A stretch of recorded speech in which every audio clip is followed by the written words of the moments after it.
Directorio Nacional AFIN les da una cordial bienvenida y juntamente con Nokia el día de hoy estamos organizando este webinar sobre las nuevas tendencias en Latinoamérica para acelerar el despliegue de fibra óptica en el hogar. En principio vamos a tener la exposición de Pedro Fous, director de estrategia de redes fijas para América Latina de Nokia, quien va a tratar sobre la nueva normalidad, los nuevos requerimientos de banda ancha en los hogares, los nuevos modelos de negocio en América Latina para el desarrollo de banda ancha en el hogar y sobre las nuevas soluciones tecnológicas para viabilizar los despliegues de fibra óptica al hogar. Luego vamos a tener un panel de discusión, de comentarios con Osvaldo Peláez León, gerente de nuevos modelos de negocio y alianzas estratégicas de Telefónica del Perú, con Nelson Moscoso, su director de red de servicios fijos de América Móvil, y con Gonzalo Beas, vicepresidente de redes de Entel Perú. Luego de eso vamos a tener las preguntas de los participantes, que les agradeceremos nos hagan llegar vía el chat, así como mantener sus micrófonos en silencio. Fous, nuestro expositor principal de hoy, cuenta con más de 25 años de experiencia en la industria de telecomunicaciones en el mercado europeo y latinoamericano. Actualmente se desempeña como director de estrategia de redes fijas para América Latina en Nokia y previamente ha trabajado en diferentes áreas dentro de Alcatel-Lucent y Nokia, desde el desarrollo de software, gestión de portafolio de productos, hasta posiciones de responsabilidad global para soporte de los mismos. Tecnológico, Pedro ha tenido la oportunidad de experimentar y estar involucrado en múltiples evoluciones tecnológicas ocurridas en los últimos años. Osvaldo Peláez es gerente de nuevos modelos de negocios y alianzas estratégicas de Telefónica, es ingeniero electrónico por la Universidad Nacional Mayor de San Marcos, donde también cursó estudios de maestría en gestión empresarial y doctorado en ciencias administrativas. Además tiene estudios de postdoctorado en la Universidad Montesquieu Bordeaux IV de Francia, docente de posgrado en las universidades de San Marcos, Tecnológica del Perú y Universidad San Ignacio de Loyola. Tiene más de 20 años de experiencia en el sector de telecomunicaciones y ha ocupado diversos cargos gerenciales en Telefónica del Perú. Nelson Moscoso es su director de servicios fijos de América Móvil, es economista en la Universidad de Lima con un máster en administración de negocios en la misma casa de estudios, cuenta con experiencia de 21 años en el sector de telecomunicaciones y ha ocupado cargos importantes como gerente de control de gestión en Telmex y en Claro Perú, y desde hace 5 años ocupa el cargo de subdirector de redes en Claro Perú. Gonzalo Beas, vicepresidente de redes de Entel Perú, es un ingeniero civil eléctrico de la Universidad de Chile, magíster en ciencia de la ingeniería de la misma casa de estudios y magíster en administración y negocios de la Pontificia Universidad Católica de Chile. Cuenta con 25 años de experiencia en el sector de telecomunicaciones, trabajando en el grupo Entel, donde los últimos 6 años se ha desempeñado como vicepresidente de redes en el Perú. Dirigió el proyecto Todo Chile Conectado durante 2 años. Este proyecto fue una iniciativa público-privada del Fondo de Desarrollo de Telecomunicaciones, FDT, del gobierno chileno, para reducir la brecha digital, brindando acceso a Internet a 1.474 localidades rurales y dando cobertura a más de 3,5 millones de personas sin conexión digital. Sin más, y recordándoles que el objetivo de este seminario es seguir contribuyendo a cerrar la brecha digital.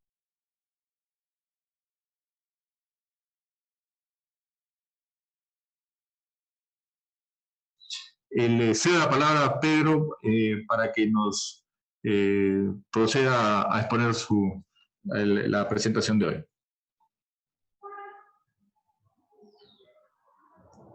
Pedro.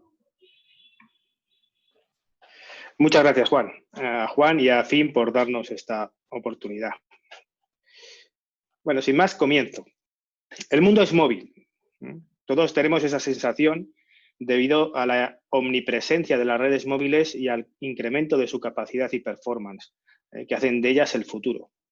Pero como vemos en el título de esta presentación, ha tenido que venir un virus que nos ha encerrado en nuestros hogares para demostrar el valor y la importancia de las redes que proveen conectividad a nuestras casas.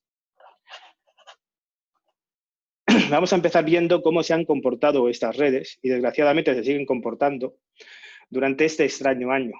Y lo que es más importante, yo creo, es qué lecciones podemos sacar de esta experiencia. Seguro que cada uno en sus circunstancias, que todos globalmente estamos ahora mismo sufriendo en las mismas situaciones, en mayor o menor medida, hemos podido aprender algo durante este año.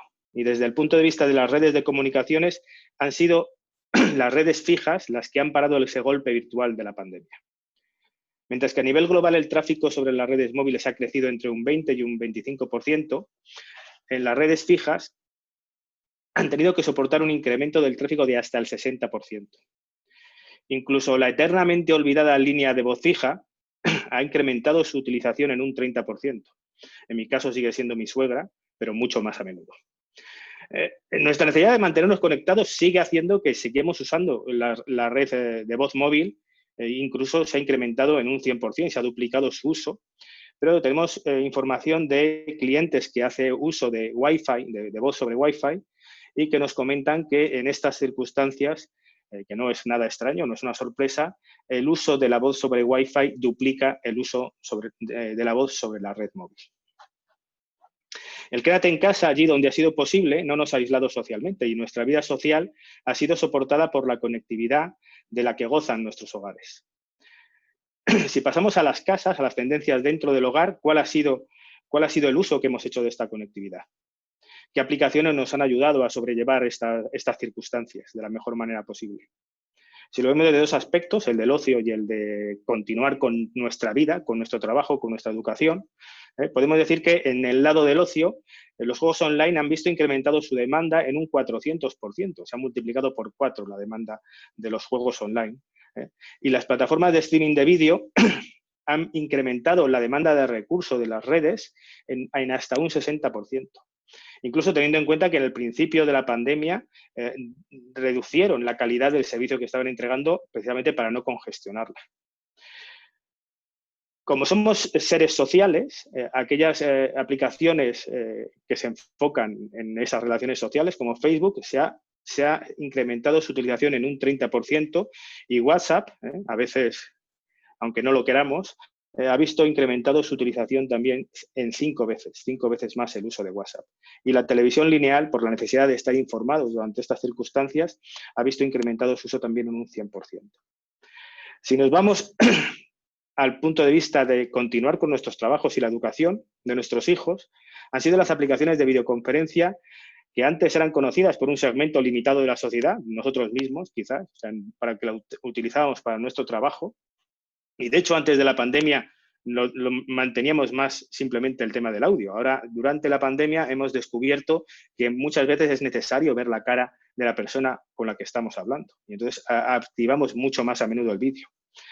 Pero ahora esas aplicaciones de vídeo se han convertido en un gran aliado para todos. O sea, de repente todo el mundo tiene su aplicación de vídeo favorita y algunas, por ejemplo, como Zoom, como la que estamos usando ahora mismo, ha salido del entorno laboral y ha dado el salto, al menos en España, al entorno social y nos ha permitido pues, ayudarnos a compartir esa cervecita del sábado por la tarde o ese aperitivo del domingo por la mañana con nuestros amigos.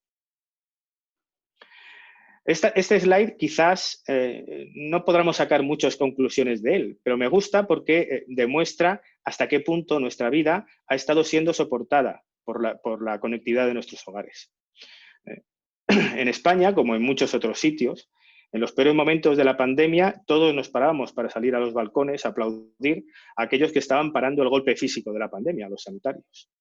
Y durante ese breve espacio de tiempo descansaba la red que lo estaba parando de manera virtual, al menos en este 10%. Bueno, no todos paraban, esto es lo gracioso del slide, no todo el mundo paraba porque es imposible parar en mitad de una partida de Call of Duty Warfare. Y eso lo digo yo como usuario de este tipo de juegos. En resumen, durante estos meses pasados hemos podido experimentar, y eso es lo que tenemos que aprovechar, en una sola semana o en unas semanas, lo que esperábamos ocurriera en unos cuantos años. Lo que se ve aquí en la esquina superior derecha de la pantalla es el incremento de tráfico en España durante la primera semana de confinamiento, donde tuvimos un incremento del tráfico superior al 45%, algo que era lo que nosotros esperábamos ocurriera en 3 o 4 años. Pasamos de tener el comportamiento del fin de semana en un día de la semana normal y el pico, y eso es importante, dejó de ser un pico para convertirse en una meseta. O sea, durante más tiempo estábamos usando todo el tráfico que usábamos normalmente en una hora pico. Esto ha sido consecuencia de lo que hemos comentado anteriormente, lo que podíamos llamar y que estamos intentando empezar a llamar como la vida digital, donde, como dije, el trabajo, el ocio y la educación son soportadas por las redes que ya estamos desplegando o que hemos desplegado o que vamos a desplegar. Es una tendencia que ya venía existiendo, pero que se ha acelerado durante este año y que en cierta medida, y espero que no sea porque el virus dure mucho tiempo más, viene para quedarse, porque el objetivo, creo, de todos debe de ser tomar las partes positivas de esta circunstancia y promoverla y mantenerla. La nueva normalidad nos ha mostrado algo importante, y es que ese ancho de banda mínimo para poder soportar esta situación en un hogar con 4 personas es hoy en día 50 megabits por segundo. Y que la vida digital viene también con un incremento en el upstream. Las redes normalmente tienen un comportamiento asimétrico y en estos momentos en los cuales estamos todos usando esos servicios de videoconferencia para soportar nuestro trabajo y nuestra educación y nuestras relaciones sociales, esa asimetría, no digamos que va a ser simétrica, pero estamos pasando a una relación de 1 a 3. O sea, estamos pensando que en pico el upstream debe andar por los 15 megas y en average en 8 megabits por segundo. Precisamente por estos servicios de videoconferencia. Esto es lo que ha pasado. ¿Y dónde está el reto? El reto está en que no todo el mundo ha podido soportar el golpe igual. Virtualmente no todos los países o regiones están listos para hacer frente a la vida digital y a situaciones de confinamiento como las que estamos sufriendo. Y de hecho han sido las redes de fibra al hogar las que mejor han soportado esta situación. Y en ningún momento hemos visto que esas redes se hayan visto congestionadas. No hemos recibido de ninguno de nuestros clientes la necesidad de incrementar la capacidad en el lado del acceso de las redes de fibra al hogar. Ya dijimos en principio que las redes móviles no han podido o no han tenido que soportar el mayor incremento de tráfico. Y digo lo uno o lo otro porque allí donde la penetración del broadband fijo es el adecuado, el incremento de tráfico se concentró en las redes fijas. Pero donde no, como podemos ver en estos gráficos, que como ejemplo utilizamos a países de Asia-Pacífico, donde primero comenzó la pandemia, aquí tenemos a la India, Malasia y a China, las redes móviles encajaron mal el golpe, congestionándose hasta el punto de ver cómo el ancho de banda o la latencia en esas redes se incrementaba. O sea, el ancho de banda disminuía y la latencia se incrementaba. Países como Malasia o la India, donde ya la penetración del broadband fijo es muy baja, las ya de por sí congestionadas redes de móviles y fueron a peor.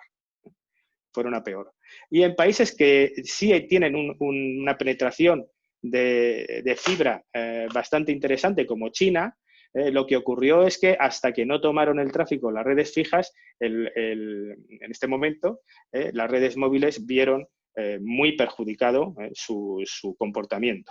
Tenían un comportamiento adecuado en un principio y en un momento dado, cuando la gente va a sus hogares y cambia su perfil de comportamiento, su perfil de tráfico, se convierten en usuarios fijos que nunca se están moviendo de la celda donde están conectados y empiezan a tener un comportamiento de ver streaming y de estar continuamente usando los recursos de la red, al final acabamos congestionando la red móvil por el cambio de comportamiento de los usuarios y porque los dispositivos que usan los usuarios no son los adecuados para hacer un uso intensivo de los recursos de la red móvil.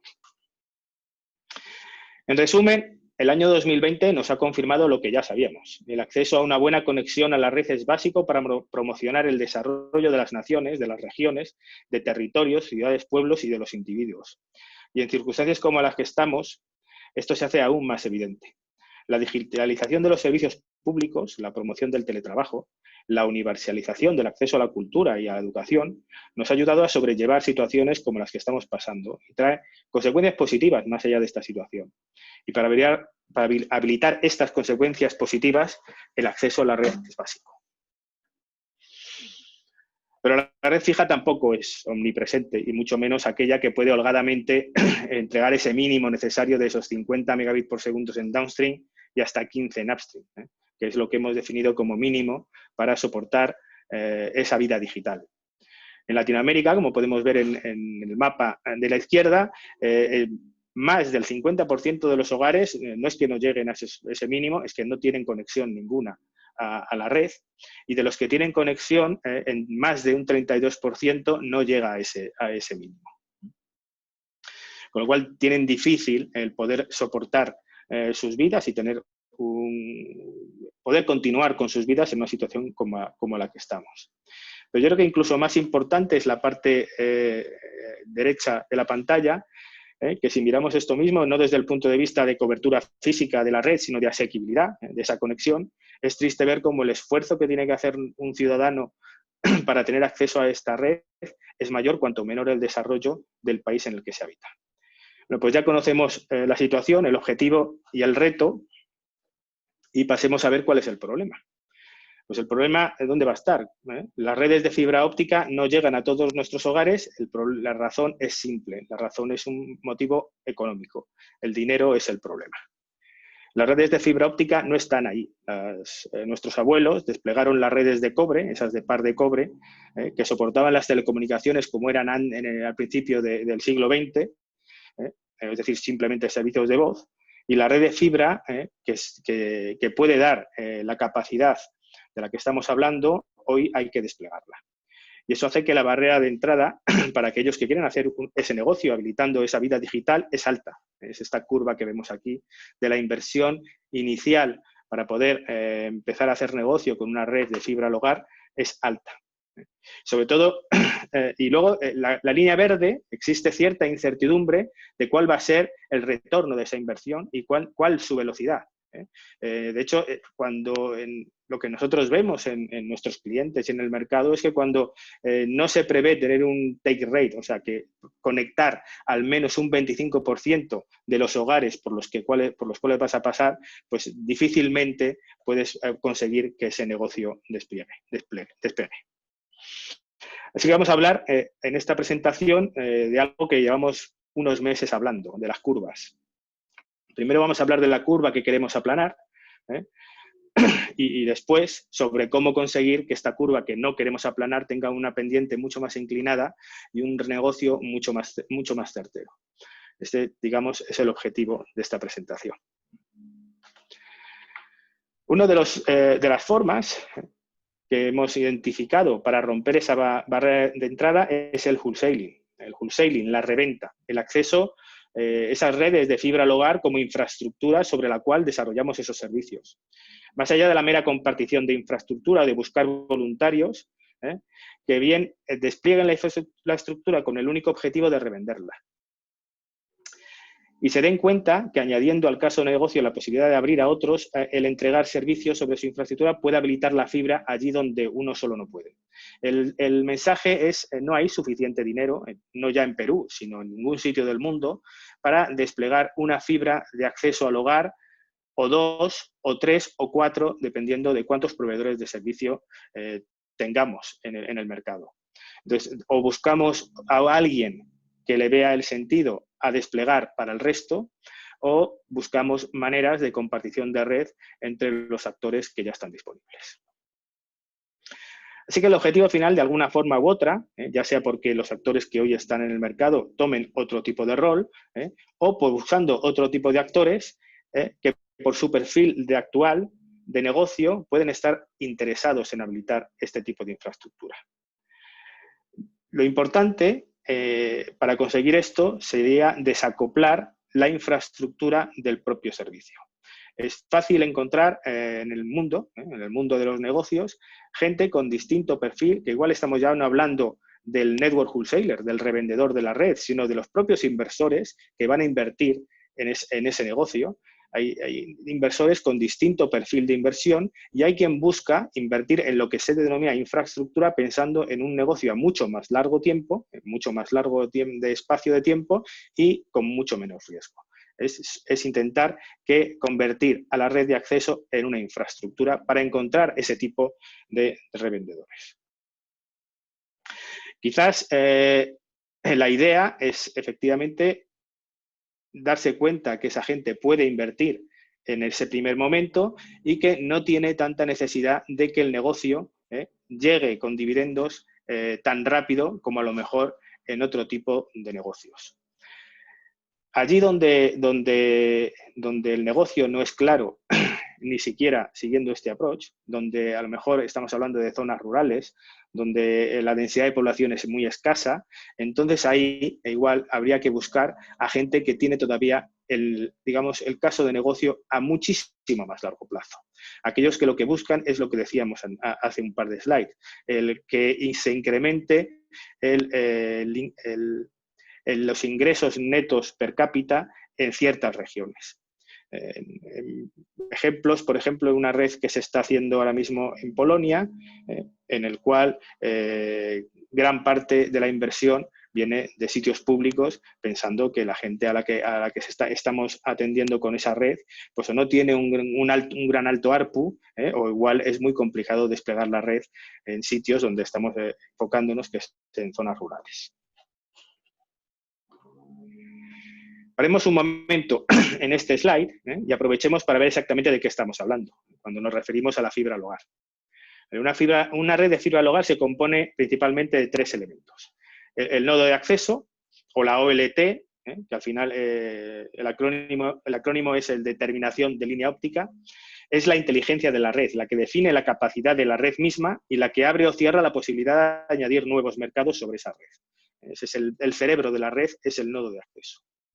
Después tenemos la red de distribución óptica, que es la misma fibra, la fibra desplegada por nuestras ciudades, que se espera de ella sea capaz de soportar las evoluciones del nodo de acceso, de la parte activa, durante muchos años. Y como la propia palabra PON indica, es pasiva. No debe haber ningún elemento activo para reducir al mínimo los gastos de operación. Esa es la belleza, digamos, de una red FTTH frente a otro tipo de soluciones. Y luego la solución en el hogar, la famosa ONT, que significa terminación de red óptica, que es lo que se instala en nuestras casas cuando solicitamos el servicio y nos conecta a un puerto del nodo de acceso utilizando red de fibra óptica que previamente ha pasado cerca de nuestros hogares. Si nos fijamos en el gráfico de la derecha, es fácil apreciar que el coste principal viene del despliegue de la fibra, viene del coste de la obra civil necesario para acercar la fibra a nuestros hogares. Ese coste, aunque en este gráfico pareciera menor, si quitamos los costes de conexión, que eso ya es cuando alguien pide el servicio, en realidad estamos hablando que dependiendo de los costes de mano de obra de cada país, anda entre el 80 y el 90% del coste de despliegue de la infraestructura de acceso. Solo un 10 o un 20% es aquello de lo que más hablamos los técnicos, que es esta parte activa de aquí. Entonces, igual la pregunta que nos pudiéramos hacer es por qué no nos dejamos de complicar la vida y nos enfocamos solo en compartir la red de distribución, dejando de lado la parte activa que define la calidad y la naturaleza de los servicios a los proveedores de servicio. O sea, si de hecho infraestructura es la ODN, ¿por qué vamos a hablar ahora de que los proveedores de infraestructura deberían también hacerse cargo de la parte activa de la red? Bueno, pues la respuesta la tenemos aquí. La compartición de la red de acceso no es algo que hayamos descubierto hace 2 días. Hoy ya podemos ver distintos modelos de negocio en el mercado, empezando por el más claro hasta hoy, que es el modelo vertical, en el que el proveedor de servicio es dueño y señor de toda la red de acceso, ¿vale? Y el siguiente modelo, el de compartición pasiva, surgió pues, durante el mundo del DSL y los pares de cobre. Cuando se tuvo que compartir esa infraestructura de red de acceso, lo obvio ha sido compartir solo la red pasiva. ¿Por qué? Pues porque es muy fácil localizar en una red punto a punto a un solo cliente. Es fácil identificar al cliente en un MDF, en un punto de distribución de cobre, y decir, este par es de Pedro, yo quiero que Pedro sea mi cliente, voy a conectar este par a mi nodo de acceso. Y eso permite, primero, al proveedor de servicio tener control absoluto sobre la calidad del servicio y qué servicio le está entregando a Pedro, a ese suscriptor, y en un mundo punto a punto es muy fácil, tienes mucha flexibilidad en cuanto a qué cliente quiero atacar. No estoy limitado por la tecnología para atacar a un cliente o a otro. Esa flexibilidad en el mundillo le llaman el punto de inflexión, de hecho.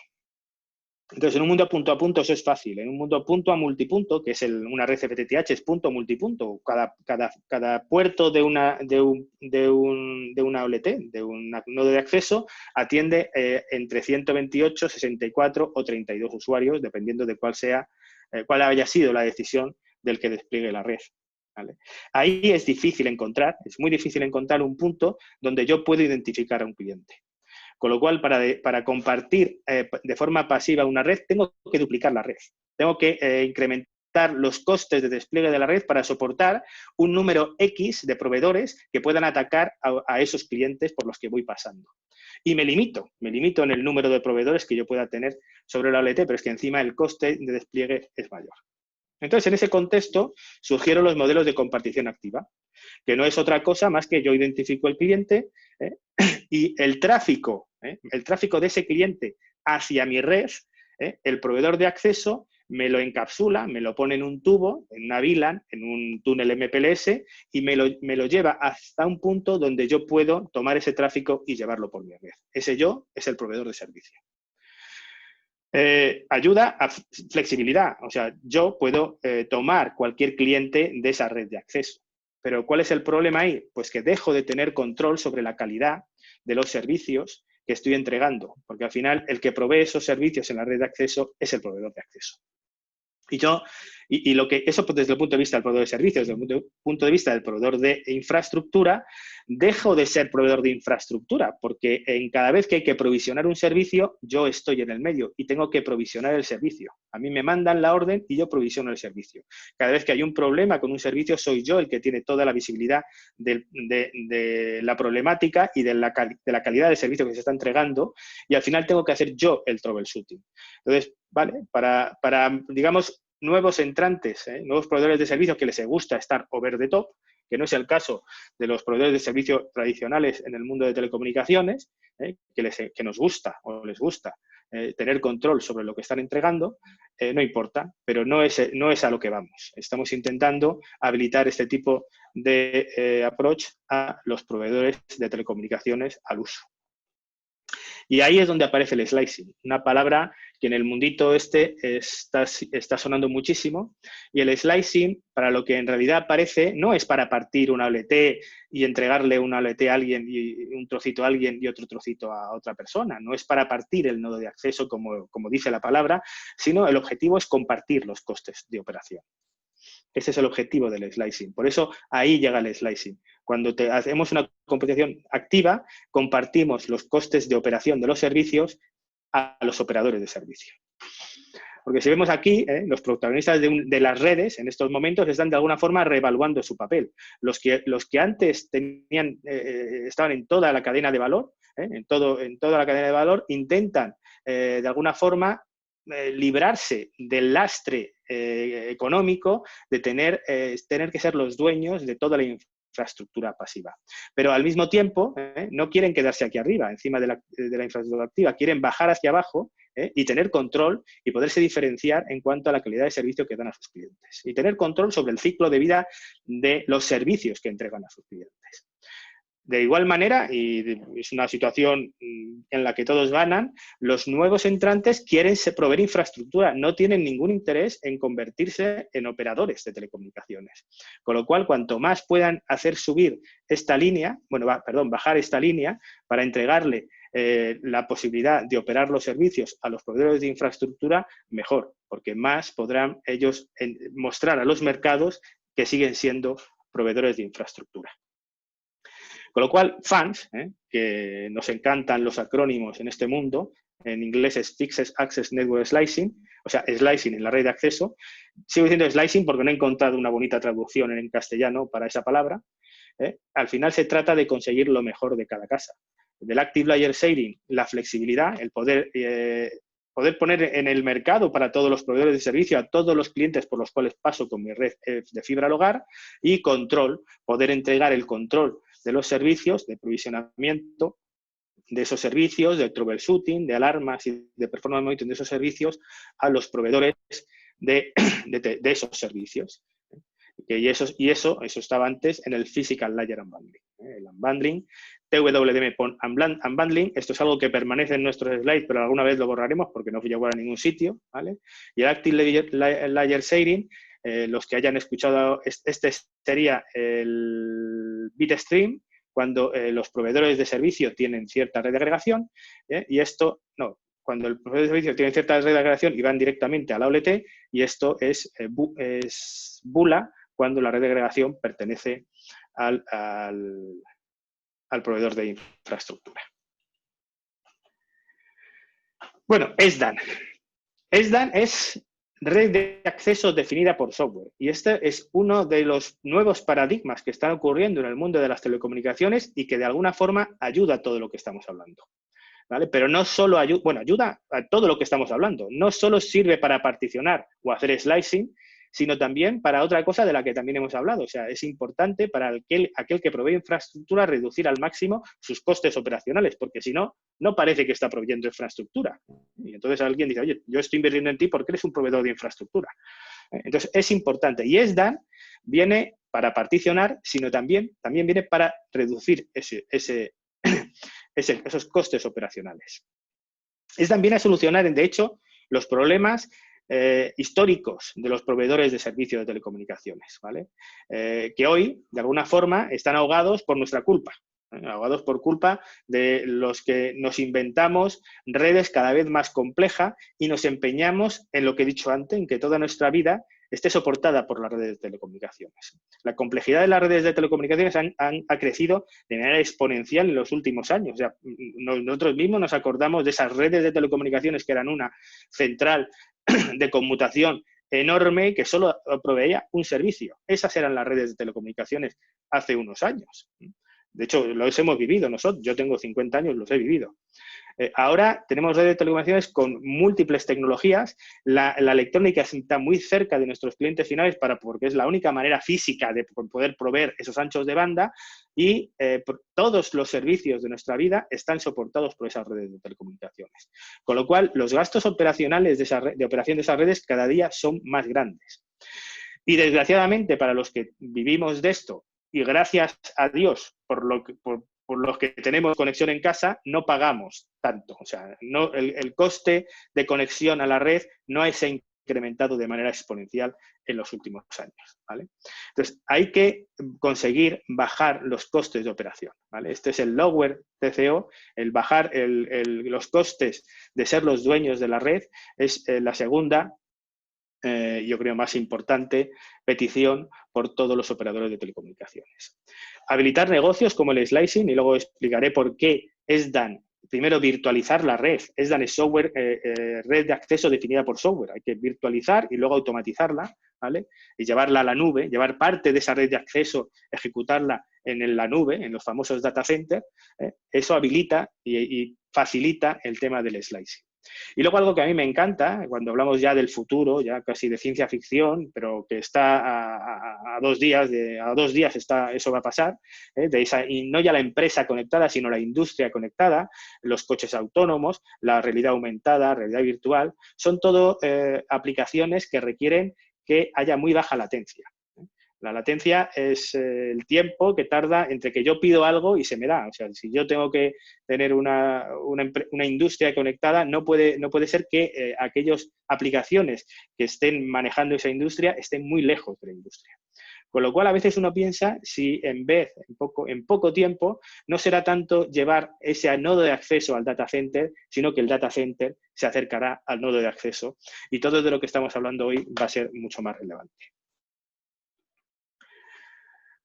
Slicing, como el concepto de particionar una OLT, se puede hacer sin SDAN, ¿vale? No existe en el mercado. El slicing ha existido de siempre en el mundo también de los routers IP, ¿vale? ¿Y cuáles son las ventajas entonces? ¿Por qué pensamos que primero hay que virtualizar la OLT y luego realizar el slicing?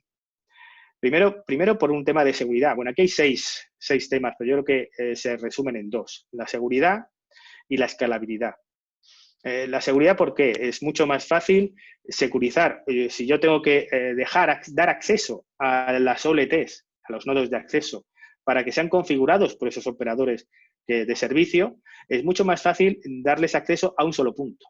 Y una OLT virtual es un nodo de acceso virtual, es un nodo de acceso que parte de él funciona en el data center, con lo cual solo tengo que darle acceso a un data center. Y eso la gente de IT lo hace muy fácilmente.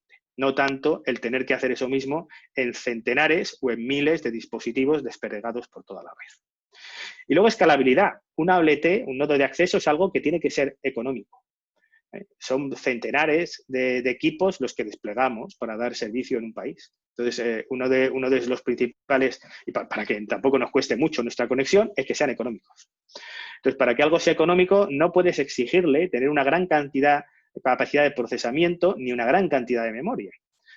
Entonces, si nosotros hacemos slicing dentro de la misma OLT, estaremos limitados en el número de particiones que podamos hacer en esa OLT. Si lo llevamos a un data center, aunque nada en la vida es infinito, pues siempre podemos pensar que esas capacidades de proceso o de memoria se pueden solicitar para ampliar el número de particiones.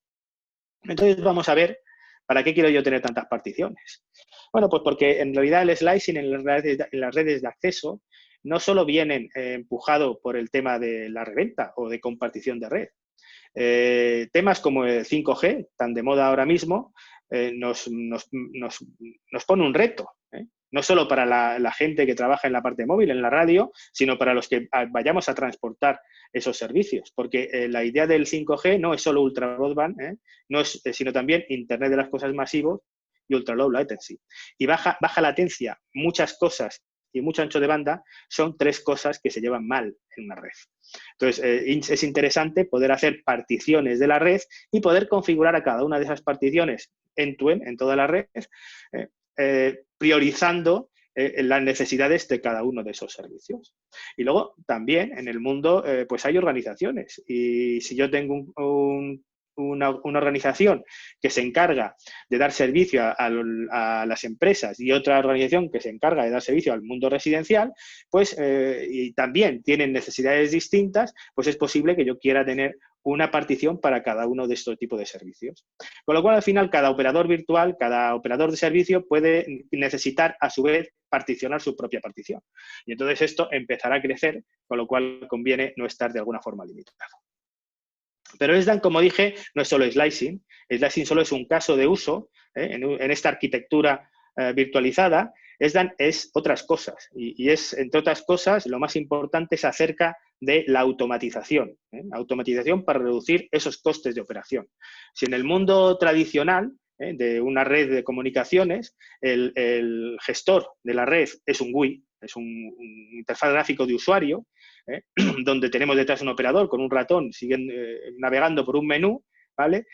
En el mundo virtualizado, en el mundo definido por software, está definido por software. O sea, todo lo que podemos hacer con nuestra red de acceso no aparece en un GUI. El objetivo no es que esté en un GUI, sino que tiene conectores hacia otros controladores, hacia otros gestores de nivel superior para gestionar el negocio, y si en alguno hay que poner un GUI, pues se pone un GUI, pero el caso es que todo lo que podamos hacer en una red de acceso podrá ser automatizado. Y ese es el objetivo, yo creo, principal de SDAN. También se consigue la evolución a virtualización, y es muy interesante también para reducir los costes de operación, es tener toda la configuración de la red, ya no reside en los nodos de la red, reside en el data center. También parte de esos nodos van a estar siendo ejecutados en el data center, pero toda su configuración va a estar en el data center. Y no solo la configuración, ya tener la configuración ayuda a que la instalación la podamos desacoplar de la configuración de la red. Yo puedo tener primero configurado la red y luego instalar la red, con lo cual eso ya me facilita mucho, me simplifica mucho las operaciones de instalación. Pero también voy a tener en el data center, en una base de datos común, toda la información sobre el performance de mi red, sobre el tráfico que está cursando por mi red y de las alarmas de mi red. Con lo cual, una vez que yo tengo todo ese big data de mi red en la nube, es fácil encontrar gente muy inteligente que se dedique a crear servicios en la nube para hacer analytics de esa información y hacer cosas como mantenimiento preventivo, detectar antes de que algo se vaya a estropear en la red, detectarlo y modificar la configuración para que no se vean afectados los servicios. Y temas, por ejemplo, como el manejar, que luego lo veremos después, los recursos de los PON de forma que se usen de manera más eficiente, pues porque ya sé cuál es el perfil de tráfico de mis clientes, porque normalmente la gente se comporta siempre de la misma manera. Y si yo lo he podido visualizar cómo se han estado comportando, puedo actuar sobre ello. Estas son las bellezas, digamos, lo que nos va a abrir la evolución a Software Defined Network y nos van a habilitar principalmente el que efectivamente los que se queden con la infraestructura, aun teniendo parte de la parte activa, de la inteligencia, puedan vender que eso es infraestructura. Yo creo que eso es lo principal. Entonces, una vez que hemos hablado sobre cómo aplanar la primera curva, que es reventa y reducir el OPEX, vayamos a ver cómo hacer que la segunda curva crezca de manera con una pendiente más pronunciada. Y la forma de conseguir esto es hacer las redes de fibra al hogar más atractivas. ¿Más atractivas para quién? ¿Vale? Pues más atractivas para el mundo residencial masivo, pues no, ese ya lo tenemos. Hay que irse a otros mercados, hay que salir del mundo residencial y buscar inversión, buscar gente que nos pague ese despliegue de fibra que no sea el mercado residencial, porque incluso estamos hablando de zonas donde a lo mejor el take rate, la densidad de población o el ARPU de nuestros ciudadanos no sea el conveniente. Entonces hay que buscar otra gente. Esto que estamos viendo aquí, en realidad, esta curva, igual algún financiero me regaña, pero yo soy físico, yo creo que es la suma de las otras dos que hemos visto. Es la historia de evolución del retorno de la inversión en una red de fibra al hogar. Esta de aquí, azul clarita, es la basada en GPON y atacando el mercado residencial principalmente. Este break-even aquí en los 7 años es lo que nos duele en muchos de los casos, con lo cual, incluso si esta inversión es mayor o este take rate es menos empinado, pues es ahí donde no sale el caso de negocio. Pero lo que sí sabemos es que si vamos hacia otro tipo de mercados, como es el de empresas, o el de celdas de móvil, el transporte de la red móvil, podremos conseguir que esa pendiente sea más inclinada haciendo una pequeña inversión. Pequeña, ¿por qué? Porque invertimos en esa parte activa que ya era un 10% de la inversión total, incrementando las capacidades de esa misma red que ya hemos desplegado, esa ODN, esa red de fibra ya desplegada, incluyendo en ella evoluciones tecnológicas sobre el propio GPON. Evoluciones tecnológicas que ya existen. O sea, la evolución de GPON ya está disponible, y la simetría y la capacidad ya están disponibles para saltar. Están disponibles esas fibras al hogar y están disponibles para saltar del hogar a la empresa y a las redes móviles. De hecho, las redes basadas en GPON ya han soportado para soportar esos servicios, y la primera y la segunda de evolución de GPON, e incluso podemos decir que la tercera, ya existen y están siendo ya desplegadas y están maduras. Vemos esta gráfica, esto de aquí abajo, es interesante verlo porque es el IPON, no es GPON, es IPON, es otra tecnología. Es la tecnología por la cual se apostó principalmente en Norteamérica, y apostaron principalmente una gente que ya hace unos años decidieron que tenían que irse al mercado empresarial. Eran los operadores de cable en Norteamérica. Esa gente se dio cuenta que sus redes de cable para su mercado residencial eran muy buenas y las han hecho evolucionar, pero para el mercado empresarial necesitaban simetría. El IPON, aun teniendo menos capacidad que el GPON, es simétrico desde el día 1, es 1 gigabit simétrico. Y el 10 GPON llegó antes, seguramente empujado por estos mismos operadores de cable, ¿vale?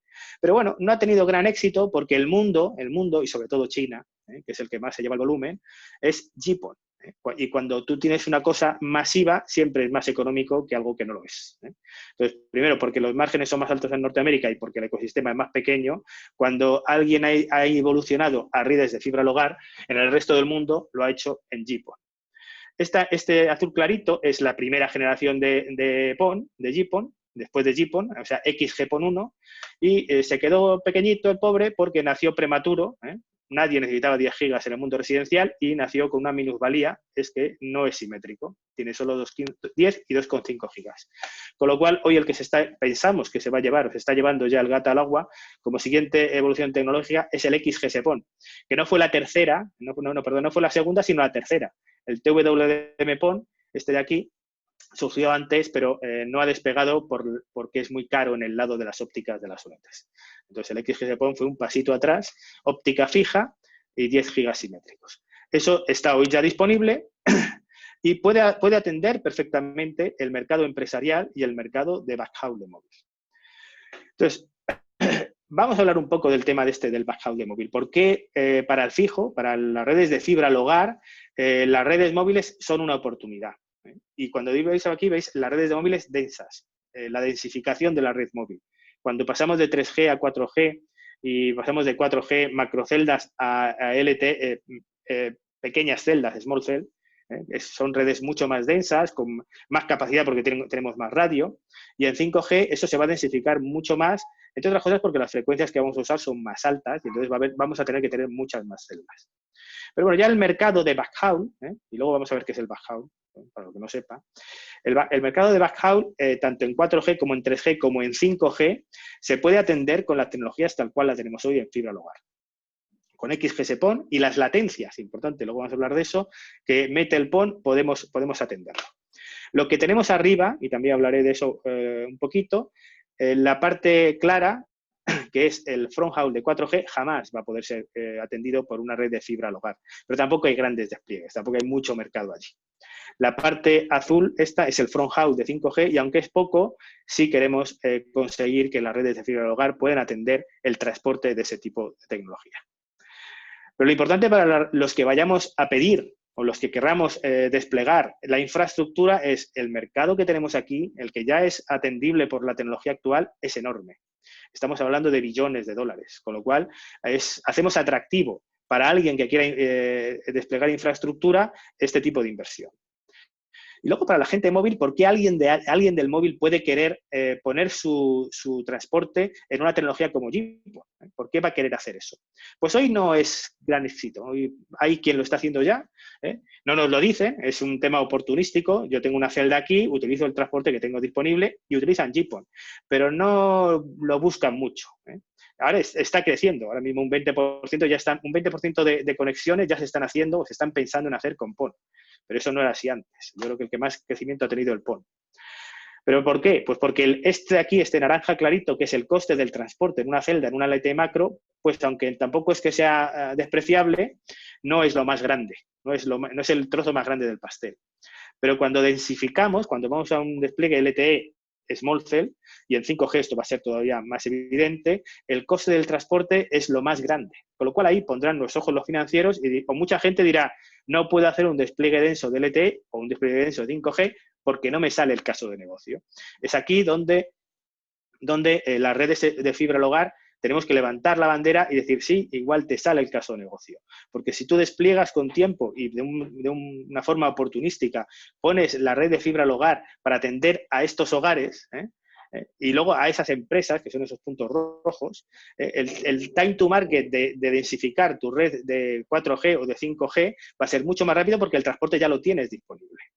Y entonces aquí tenemos a mi amigo el CFO de AT&T, que siempre me encanta poner esto, que el hombre dice, bueno, yo compré un vestido, tengo 3 hijas y el mismo vestido le varió a las 3 hijas. Bueno, estupendo. Pues ese es el tema, o sea, tenemos 3 hijas, el mercado empresarial, el mercado residencial, el mercado de transporte de móvil y el mismo vestido, que es la red de fibra al hogar, le sirve a las 3 hijas.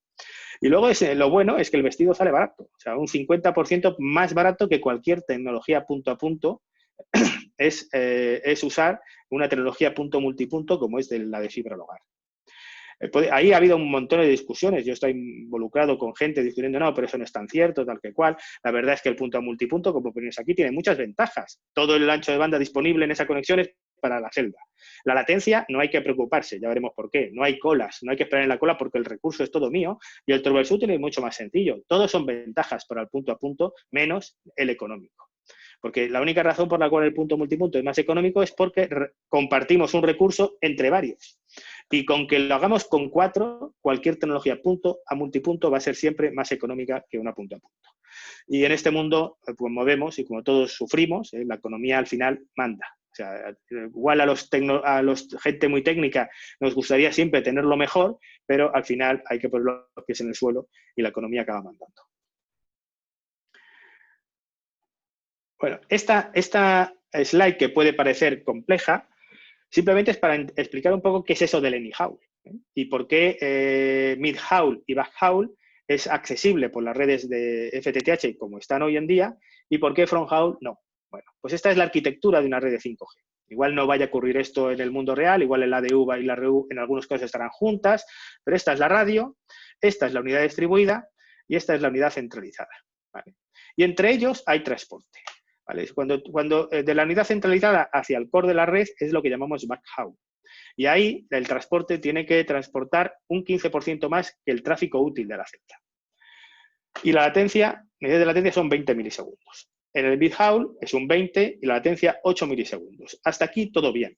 O sea, hasta aquí con GPON en el backhaul, quizá XGS-PON en el midhaul o 25 gigapon, que sería la siguiente evolución de GPON, que va a estar a principios del año que viene en el midhaul, y latencia 8 milisegundos lo podemos aguantar en una red punto multipunto.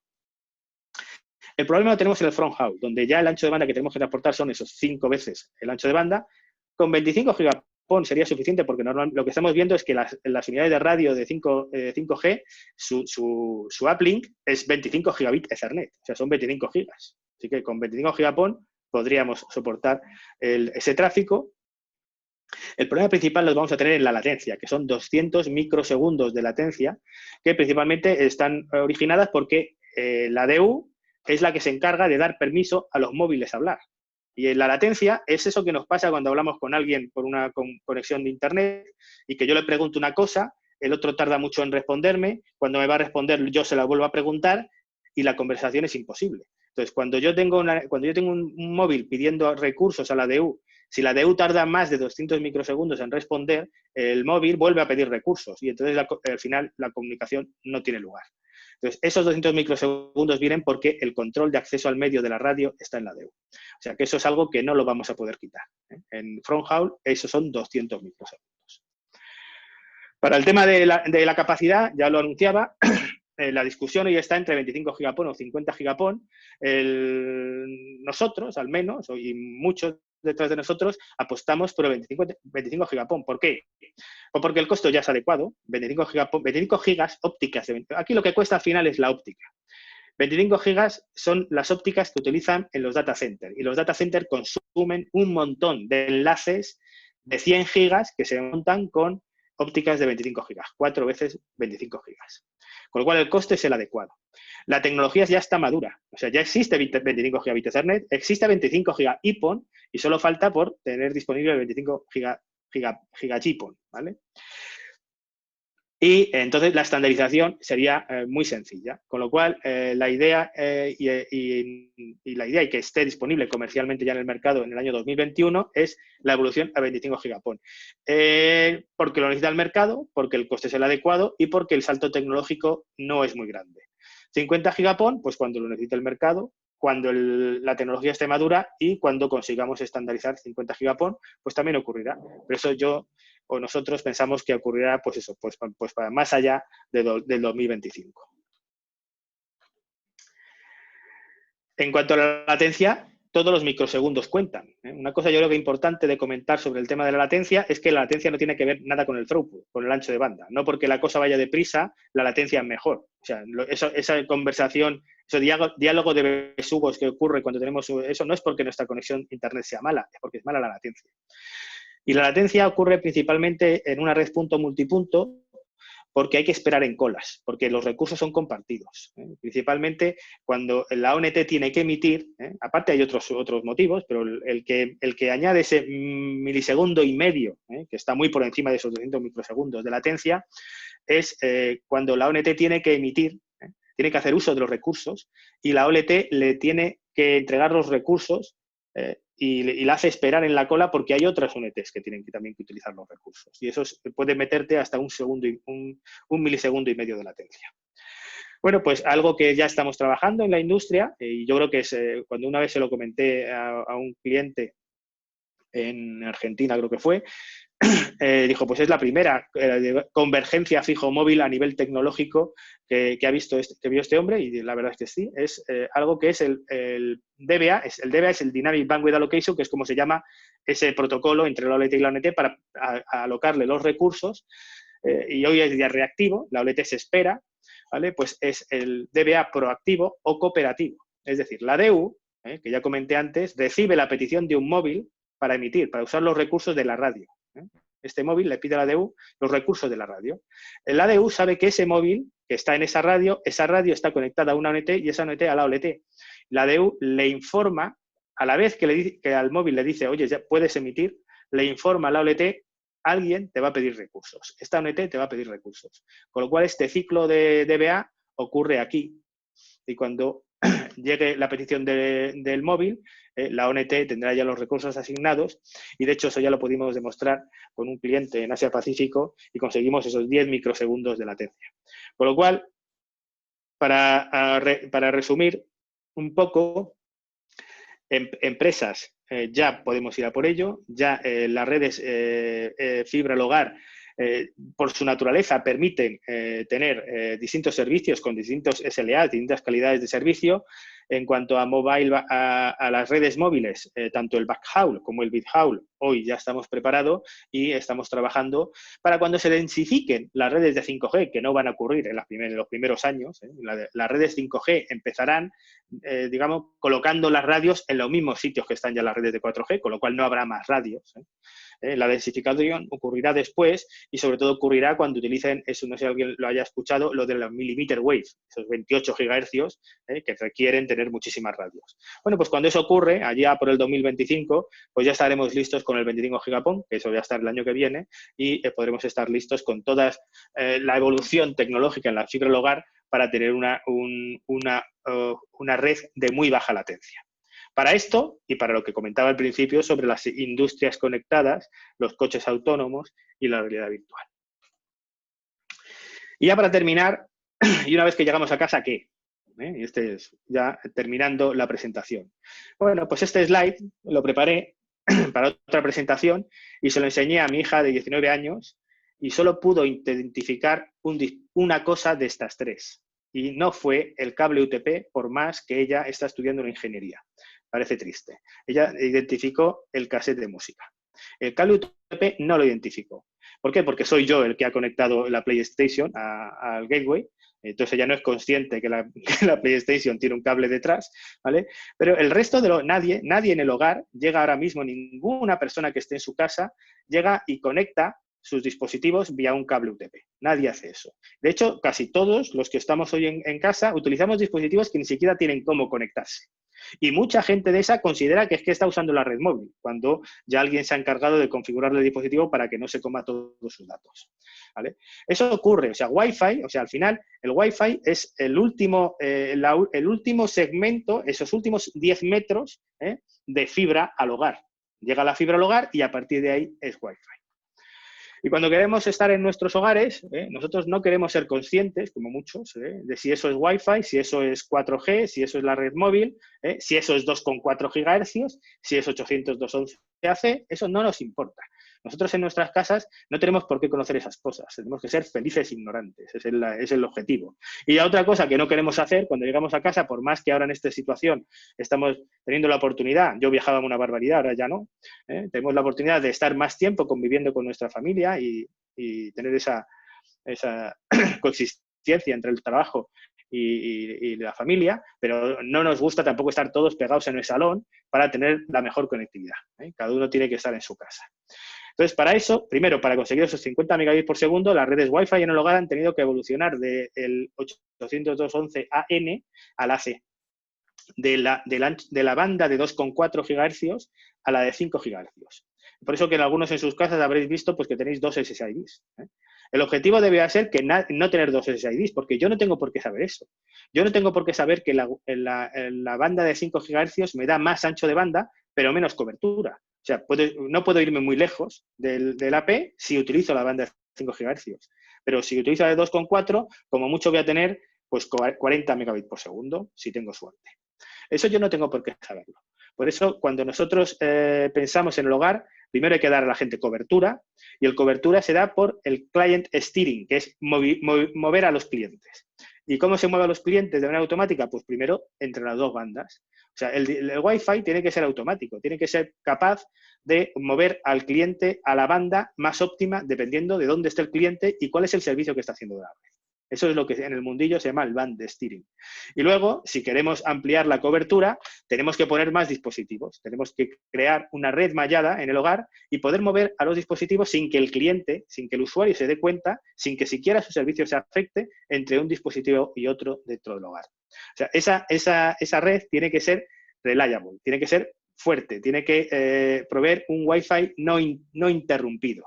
Si se cae un dispositivo de la red, se tiene que enrutar el tráfico rápidamente sin que se afecte a los servicios.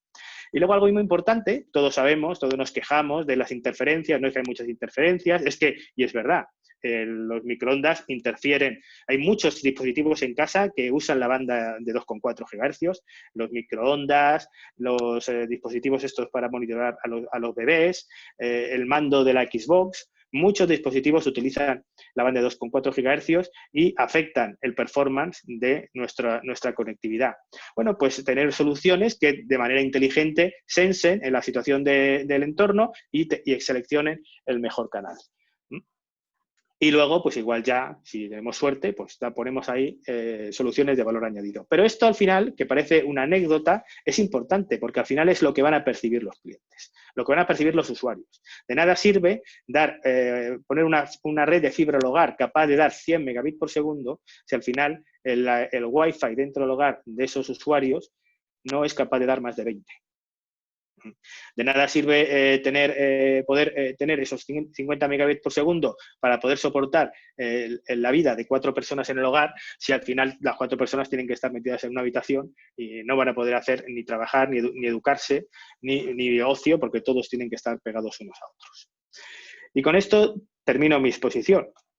Darle las gracias por el tiempo y dado que he basado la exposición en una situación lamentable que estamos sufriendo, yo no quiero terminar sin acordarme de la gente que efectivamente ha parado el golpe de muy mala manera de esta pandemia que estamos todos sufriendo y acordarme si alguno de los que están conectados lo ha sufrido en primera o en segunda persona, pues un abrazo desde aquí. Y ya cedo la palabra. Muchas gracias. Muchas gracias, Pedro. Una gran presentación. Le cedemos el uso de la palabra a Osvaldo Peláez, que entiendo también nos va a presentar algunas láminas para que comente también sobre esta presentación. Adelante, Osvaldo.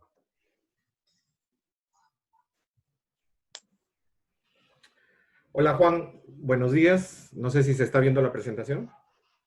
Sí. Perfecto. Sí, bueno, en primer lugar, agradecer, Juan, por la invitación, ¿no? Creo que este foro es bastante interesante para la gente del sector y es una realidad, ¿no? Es una realidad cómo podríamos nosotros desplegar la fibra óptica en el hogar para el mercado peruano, ¿no?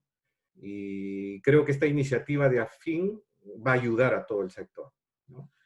Y una de las cosas, yendo en línea con lo comentado por Pedro en su exposición, me permití colocar algunas diapositivas como para ver qué cosa es lo que ha pasado, qué cosa es lo que ha sucedido dentro de la red, por ejemplo, de Movistar, ¿no? Tanto en la red fija como en la red móvil. Él nos habló de lo que había sucedido en Europa, las tendencias que se tienen, y estos son datos que nosotros hemos tenido, por ejemplo, situándonos en el cuadro de la izquierda, el tráfico de la fija, el tráfico del Internet fijo dentro de las redes de Telefónica del Perú. Al inicio de la pandemia tuvimos un pico de 42% de crecimiento de nuestro tráfico de Internet, ¿no?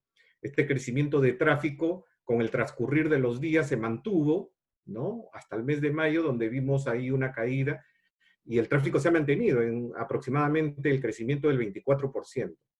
Sin embargo, de un fin de semana tuvimos que soportar ese crecimiento del 42%.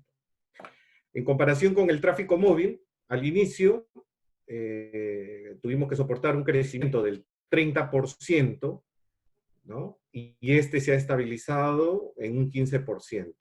Creo que estos datos van de acuerdo a lo mencionado por Juan en su exposición, y por eso quería traerlo a cotación acá.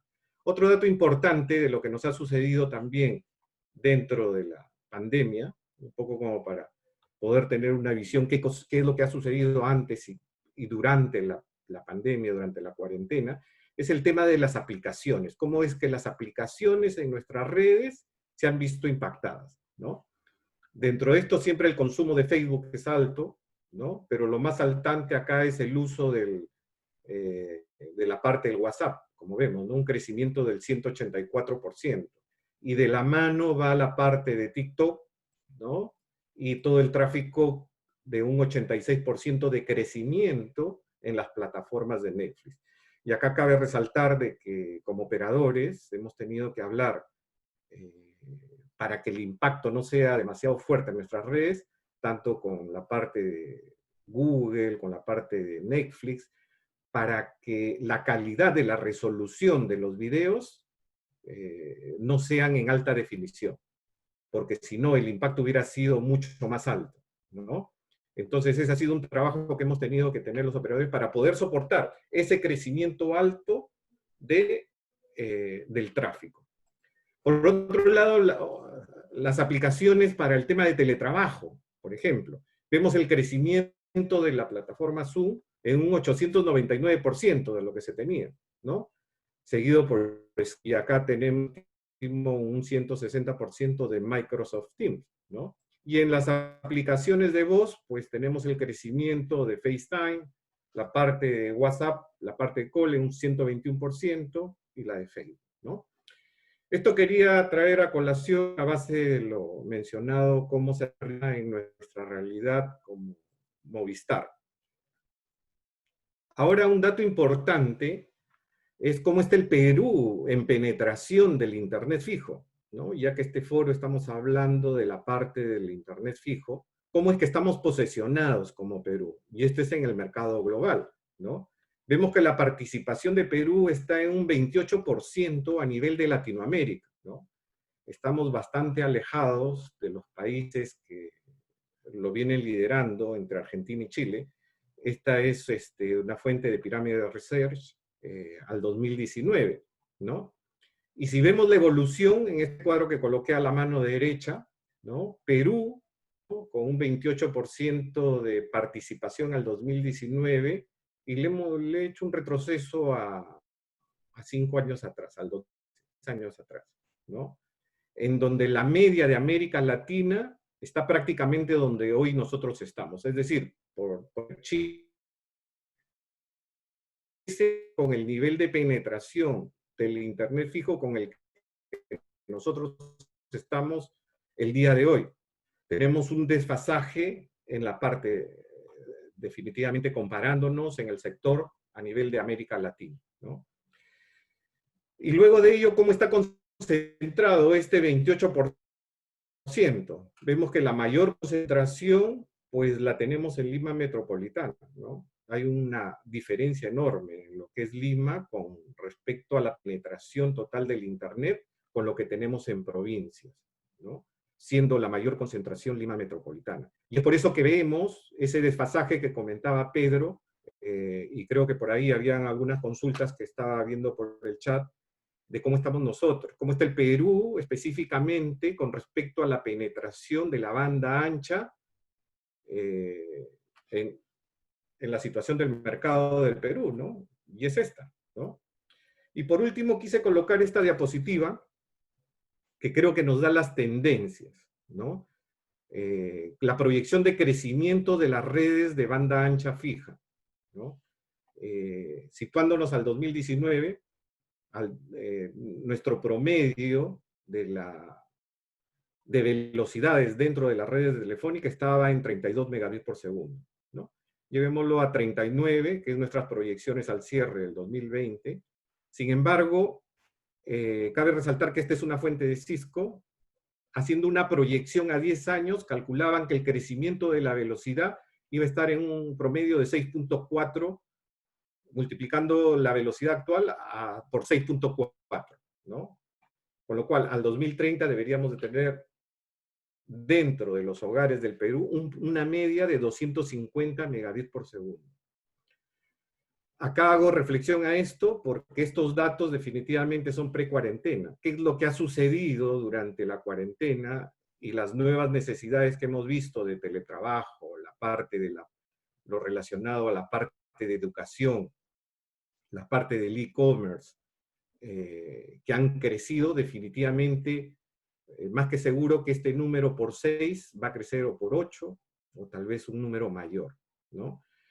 Con lo cual, bajo la planta existente, de las redes existentes que nosotros manejamos, el único camino que podría soportar las necesidades que nosotros tenemos definitivamente es a través de la fibra óptica, ¿no?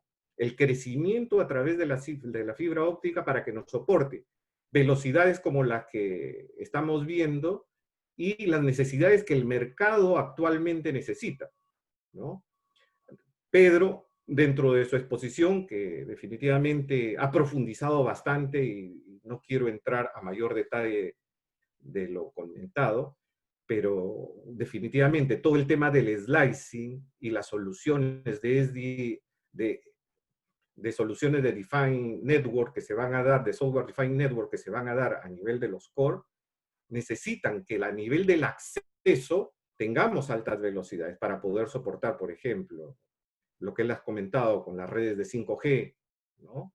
En las cuales el tema de la latencia van a ser temas fundamentales para poder darse las diferentes aplicaciones que se nos vienen, ¿no? Y que las vamos a tener ya presentes, ¿no? Dentro de ellas, que se mencionó también, los temas de seguridad, las máquinas de misión crítica, ¿no?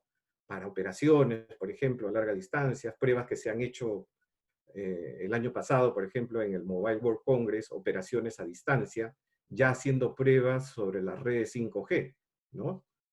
Y toda la masificación del IoT para diferentes temas del sector, ¿no? Y definitivamente el tema del slicing es un tema que va a ayudar a segmentar de acuerdo a las necesidades que el mercado se tiene. Sin embargo, regresando al tema del acceso, ¿no? Con respecto al acceso, creemos que el camino es la fibra óptica y definitivamente nosotros estamos de acuerdo a que para poder soportar este crecimiento, creo que el camino que deberíamos de seguir es a través de la compartición de infraestructura de las redes de acceso, ¿no? Y lo que creo que ayudaría bastante al sector que esta sea una compartición activa, ¿no?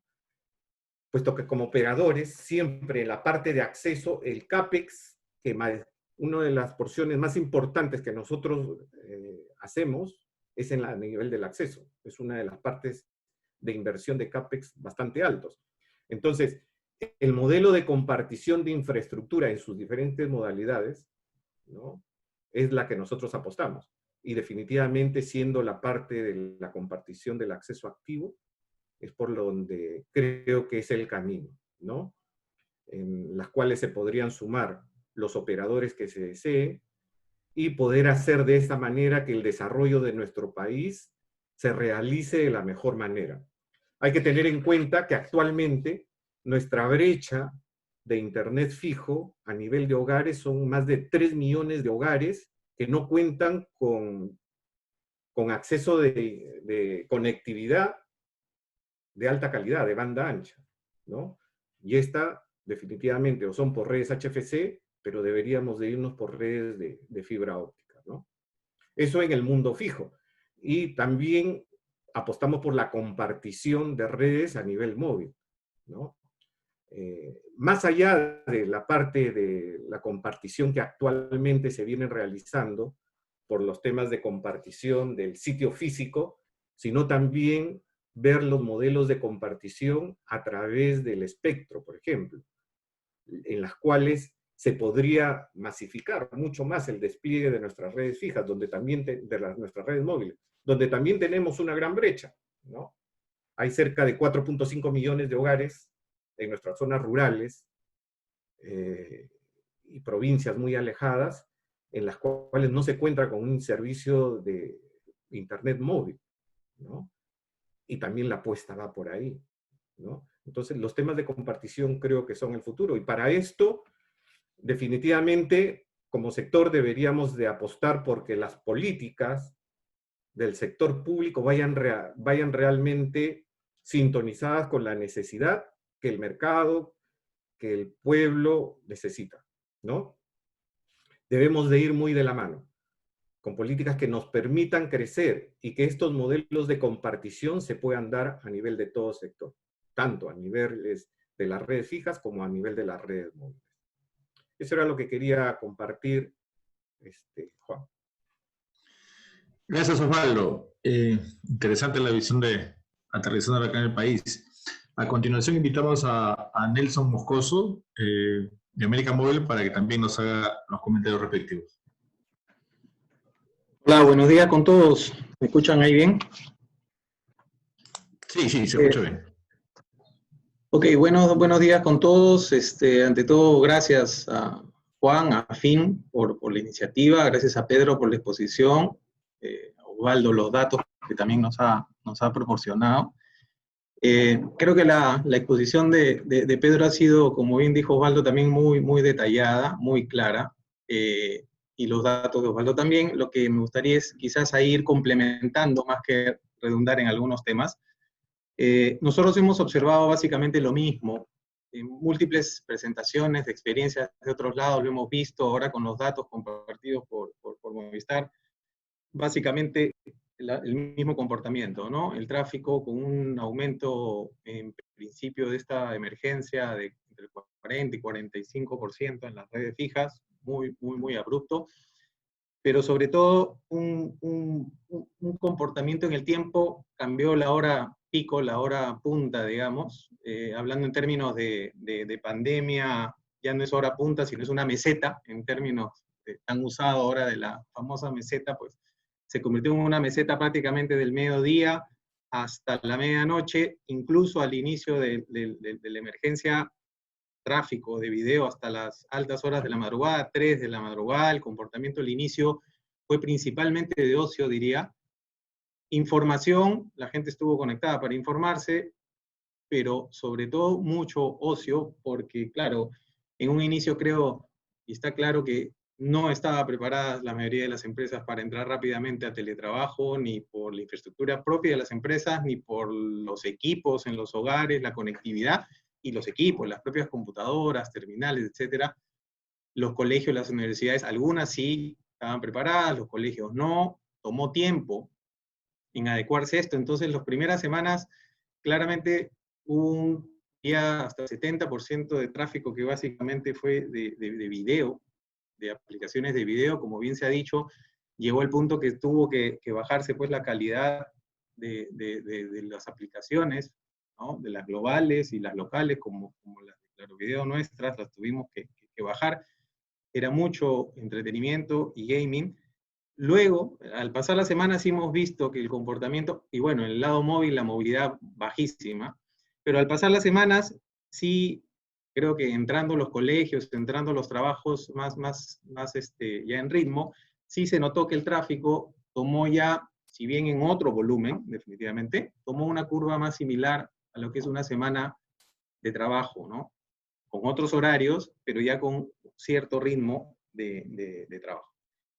Efectivamente hay un reto grande ahí, las aplicaciones de teletrabajo, la cantidad de dispositivos en la casa, y sobre todo, la concurrencia, ¿no? La simultaneidad. Están todos en la casa conectados a la misma hora entre el trabajo y la teleeducación. Entonces la demanda definitivamente del ancho de banda, tanto del down como del upstream, se ha visto estresada, han tenido que ahí adecuarse. Y el tema es ir educando. La gente creo que en este periodo se ha dado cuenta de su necesidad, se ha ido dando cuenta de sus necesidades, ha ido pidiendo incrementos de ancho banda, pero nos encontramos ahí también con el reto, que es lo que trataste al final, Pedro, ¿no? Nosotros podemos meter la mejor fibra óptica o la mejor y última red HFC a la casa, y si la casa pues no tiene un correcto entorno Wi-Fi y no tiene los dispositivos correctos, pues nunca van a llegar a tener la experiencia ni la velocidad requerida, ni la experiencia del uso, ¿no? Van a tener problemas para sus reuniones, se van a cortar, se van a poner pues, muy lentas. Entonces, definitivamente, aparte del desarrollo de la fibra al hogar, hay que trabajar mucho en la casa del cliente, ¿no? En redes, Wi-Fi que realmente soporten, y en la educación casi de los clientes, de qué terminales deberían tener para tener la experiencia. Ahora cada cuarto se volvió en una oficina, cada cuarto se volvió un aula, y hay un reto fuerte con el Wi-Fi. y un reto fuerte para nosotros, para tener visibilidad, no perder visibilidad de la casa, ver cuál es la experiencia dentro de la casa del cliente, y luego dentro de ese mismo entorno, pues dar servicios de valor agregado, que eso es lo que va a venir después, ¿no? En cuanto a los modelos de compartición, yo también comparto que definitivamente tenemos que ir a un tema de compartición. La tecnología está, ya lo explicaste bien, Pedro, la tecnología está. Lo que tenemos que ver es, como sector, tenemos que elegir por qué camino ir, en qué foro lo vamos a tratar. Definitivamente necesitamos la participación de los gobiernos locales, del gobierno, de distintas instituciones como AFIN, etcétera. Pero la tecnología está y la situación actual la estamos viendo, ¿no? Hay mucho, ante la necesidad, hay muchas empresas, sí, muchas diría yo, que están empezando a hacer cableados de fibra óptica en la ciudad, pero estamos yendo a las mismas zonas, estamos yendo a atacar el mismo mercado, no estamos yendo a cerrar, no se está logrando, creo yo, el tema de cerrar esa brecha. Hemos visto ahí datos de penetración de hogares, falta mucho por hacer, y en realidad las inversiones vemos que están yendo a los mismos sitios, una encima de la otra. Muchas empresas, como les digo, chicas o medianas, entrando al mercado a construir sobre la misma huella. Tenemos postes muy saturados, que puedes llegar a encontrar hasta 4 postes en la misma medianera del hogar. Ya vas a poner el 5.º poste, ya es algo inviable, ¿no? Igual para los ductos en los edificios, ya rompemos pues el acceso al edificio 3, 4 veces. A esto le aunamos que los edificios no están preparados para soportar varias redes simultáneas. Entonces es un tema que no tiene mucho futuro seguir de esta manera, y tenemos que definitivamente ir a un modelo de compartición que también asegure la calidad, ¿no? Porque ante este desorden, digamos, ya de redes, pues muy difícil va a ser también garantizar pues el servicio y los mantenimientos, ¿no? Va a llegar un punto en que ya no vas a saber ni qué poste, en dónde está, ¿no? Entonces, definitivamente hay que ir a un modelo, hay que elegir cuál. Sí, comparto que hay que ir más a un sentido de una compartición activa. Hay que trabajar mucho en una mesa de trabajo, creo, para ver la homologación de qué tecnología es la que se va a usar, los diseños de planta externa que se van a usar, cómo sería la operación, los SLA, los niveles de atención, etcétera. Cómo vamos a trabajar el tema de los condominios, edificios, y creo que para eso se tiene que trabajar en un foro donde estén los distintos actores. Tenemos que sentarnos con el tema del desarrollo urbano, con la Asociación de Empresas Inmobiliarias, con CAPECO, ver que los edificios de una vez entren las normas de construcción que soporten, en las cuales los edificios soporten la infraestructura de telecomunicaciones. Por años hemos compartido, digamos, dentro de la casa los cableados con las redes eléctricas, no hay infraestructura adecuada de telecomunicaciones dentro de los departamentos, dentro de las casas en general. Entonces, tenemos que trabajar en esos puntos, ¿no? Con desarrollo urbano, con asociación de inmobiliarias, con CAPECO, etcétera, para poder articular esto, ¿no? Como decía, la tecnología está. Creo que la iniciativa de todos aquí la estamos compartiendo, la voluntad, hay que ver cómo articulamos esto, en qué foro, y sobre todo, como digo, para buscar cerrar esa brecha, hacer un desarrollo eficiente y no estar todos, digamos, compitiendo en el mismo pedacito de torta y viendo que todo el país está todavía sin conectividad, que a la larga nos va a traer un problema, no solo como país, como sector y todo, ¿no? Eso es por ahora lo que quería compartir. Reitero, muchas gracias a todos los organizadores, a Juan, a Pedro, los compañeros y panelistas, y quedo atento aquí. Muchas gracias, Nelson. Damos al uso de la palabra a Gonzalo Veas, por favor, director de redes de Entel. Hola, Sí. ¿qué tal? Buenos días. Quiero agradecerte, Juan, por la invitación. También la presentación que fue bastante buena y en gran detalle de Pedro.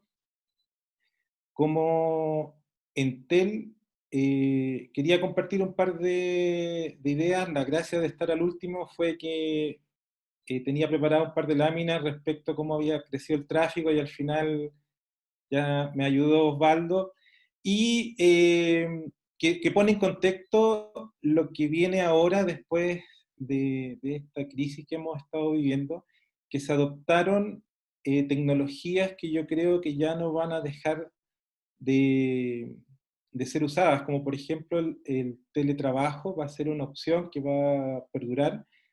Las herramientas colaborativas para educación también, yo creo que eso va a continuar. Y eso nos pone como Perú en un punto de inflexión donde la adopción de la banda ancha domiciliaria en el hogar y en las empresas va a ser una realidad que va a explotar. Ahora, ¿cómo ayudamos para que después de esta crisis sanitaria, que viene una crisis económica importante, eso se produzca de igual manera? El punto primordial ahí es la compartición de redes, compartiendo también lo que dijo Osvaldo y lo que dijo Nelson. Es una opción prioritaria para el país, digamos. Entonces, también vemos que crear estos foros para tener una regulación que nos ayude también a la compartición de redes es fundamental. Lo que queda de este año y hacia el próximo año, la demanda por servicios domiciliarios va a aumentar de datos. Entonces, ¿cómo hacemos un trabajo conjunto ya a nivel de Estado, incluyendo a todos sus organismos, el Ministerio, los reguladores como CIRTEL, los municipios? ¿Cómo hacemos una mesa común que nos permita una regulación para atender a ese mercado? Como el TEL estamos súper preocupados de eso y estamos impulsando estas iniciativas de compartición de red, no necesariamente hablando de un operador neutro.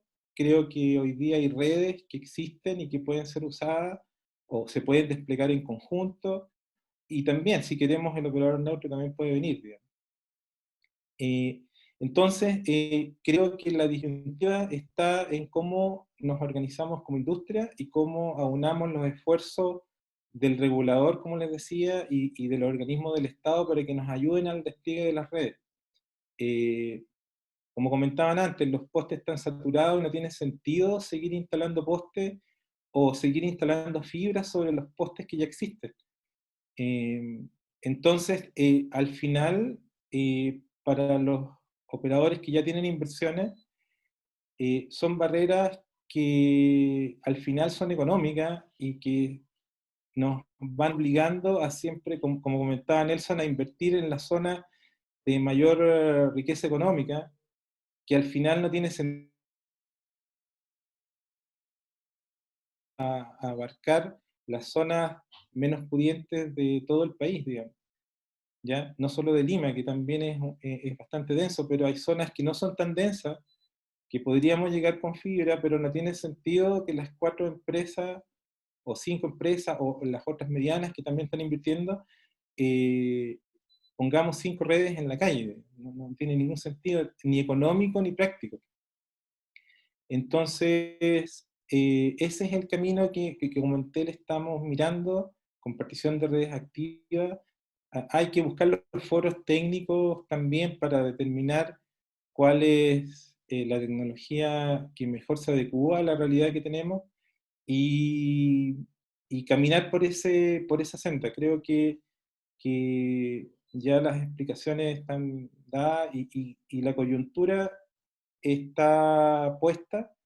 Las empresas estamos dispuestas a invertir como industria, con inversiones que tienen que ser razonables, y lo que nos podamos ahorrar en estas inversiones al final lo que va a provocar es que tengamos más alcance y mayor cobertura en el servicio de banda ancha.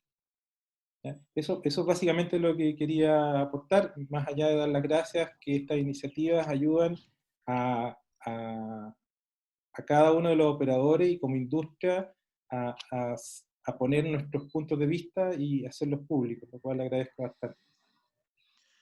Muchas gracias, Gonzalo. En aras del tiempo voy a pasar a dar lectura de las preguntas que hemos recibido.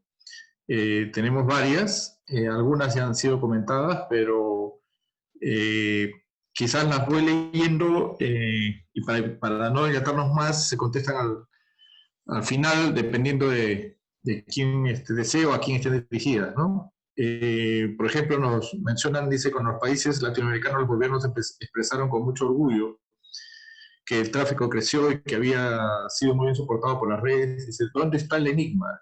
¿Cómo se puede explicar esta situación sabiendo que el 50% de los hogares estaban desconectados?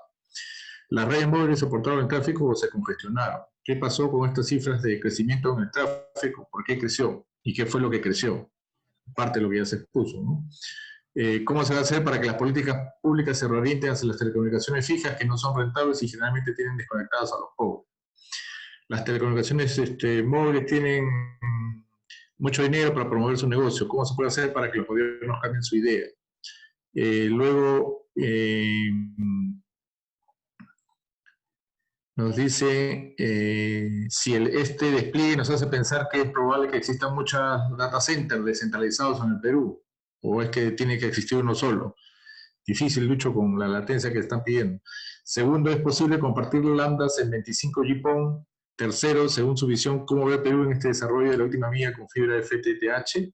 ¿Cómo ve el mercado? Y también, si lo señalado por los valores significa que el modelo de red para la última milla es probable que no sea un modelo de CAPEX, sino de OPEX.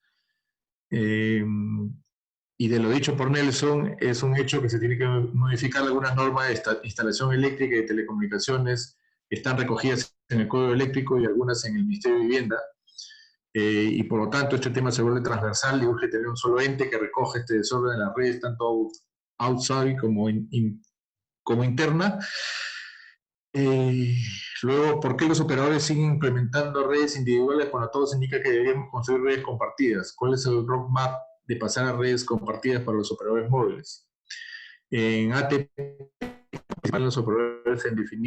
participar con los operadores en definir cómo desarrollar estas redes compartidas. ATP es un operador de infraestructura pasiva. Para concretar, se requiere bastante engranaje entre todos los sectores de infraestructura activa y pasiva. Cada operador, cada empresa realiza sus despliegues de la mejor opción. Sin embargo, el regulador e INACAL deben sumarse. El INACAL, para que adopte una norma, posteriormente se devuelve de carácter legal de tal forma que se tenga un mayor orden y sea más eficiente las redes. Luego, lo dicho por Gonzalo es crucial. Para reducir la brecha se tiene que llegar a acuerdos de compartición y que debe liderar un organismo que transversalice todas estas acciones. ¿Es posible que desplieguen fibra óptica compartida entre los operadores en redes urbanas?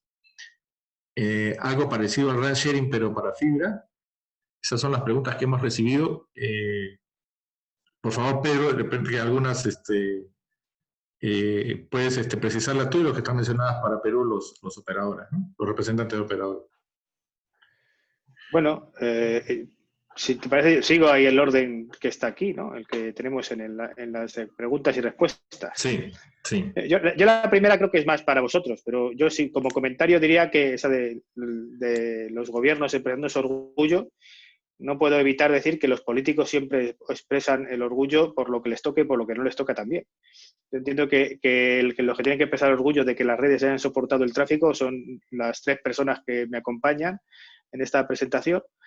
Y bueno, el tráfico viene de los hogares que están conectados. Efectivamente, yo creo que, como decía igual en mi presentación, aquellos que no están conectados es aquellos a los que a lo mejor hasta el día de hoy el caso de negocio no ha sido fácil o no es fácil, y entonces es ahí donde igual los gobiernos deben apoyar más para que al final conseguir que ese caso de negocio salga más convenientemente. Yo creo que, pero eso, vamos, eso en los países latinoamericanos y en el mundo entero. No sé si alguien quiera decir algo más.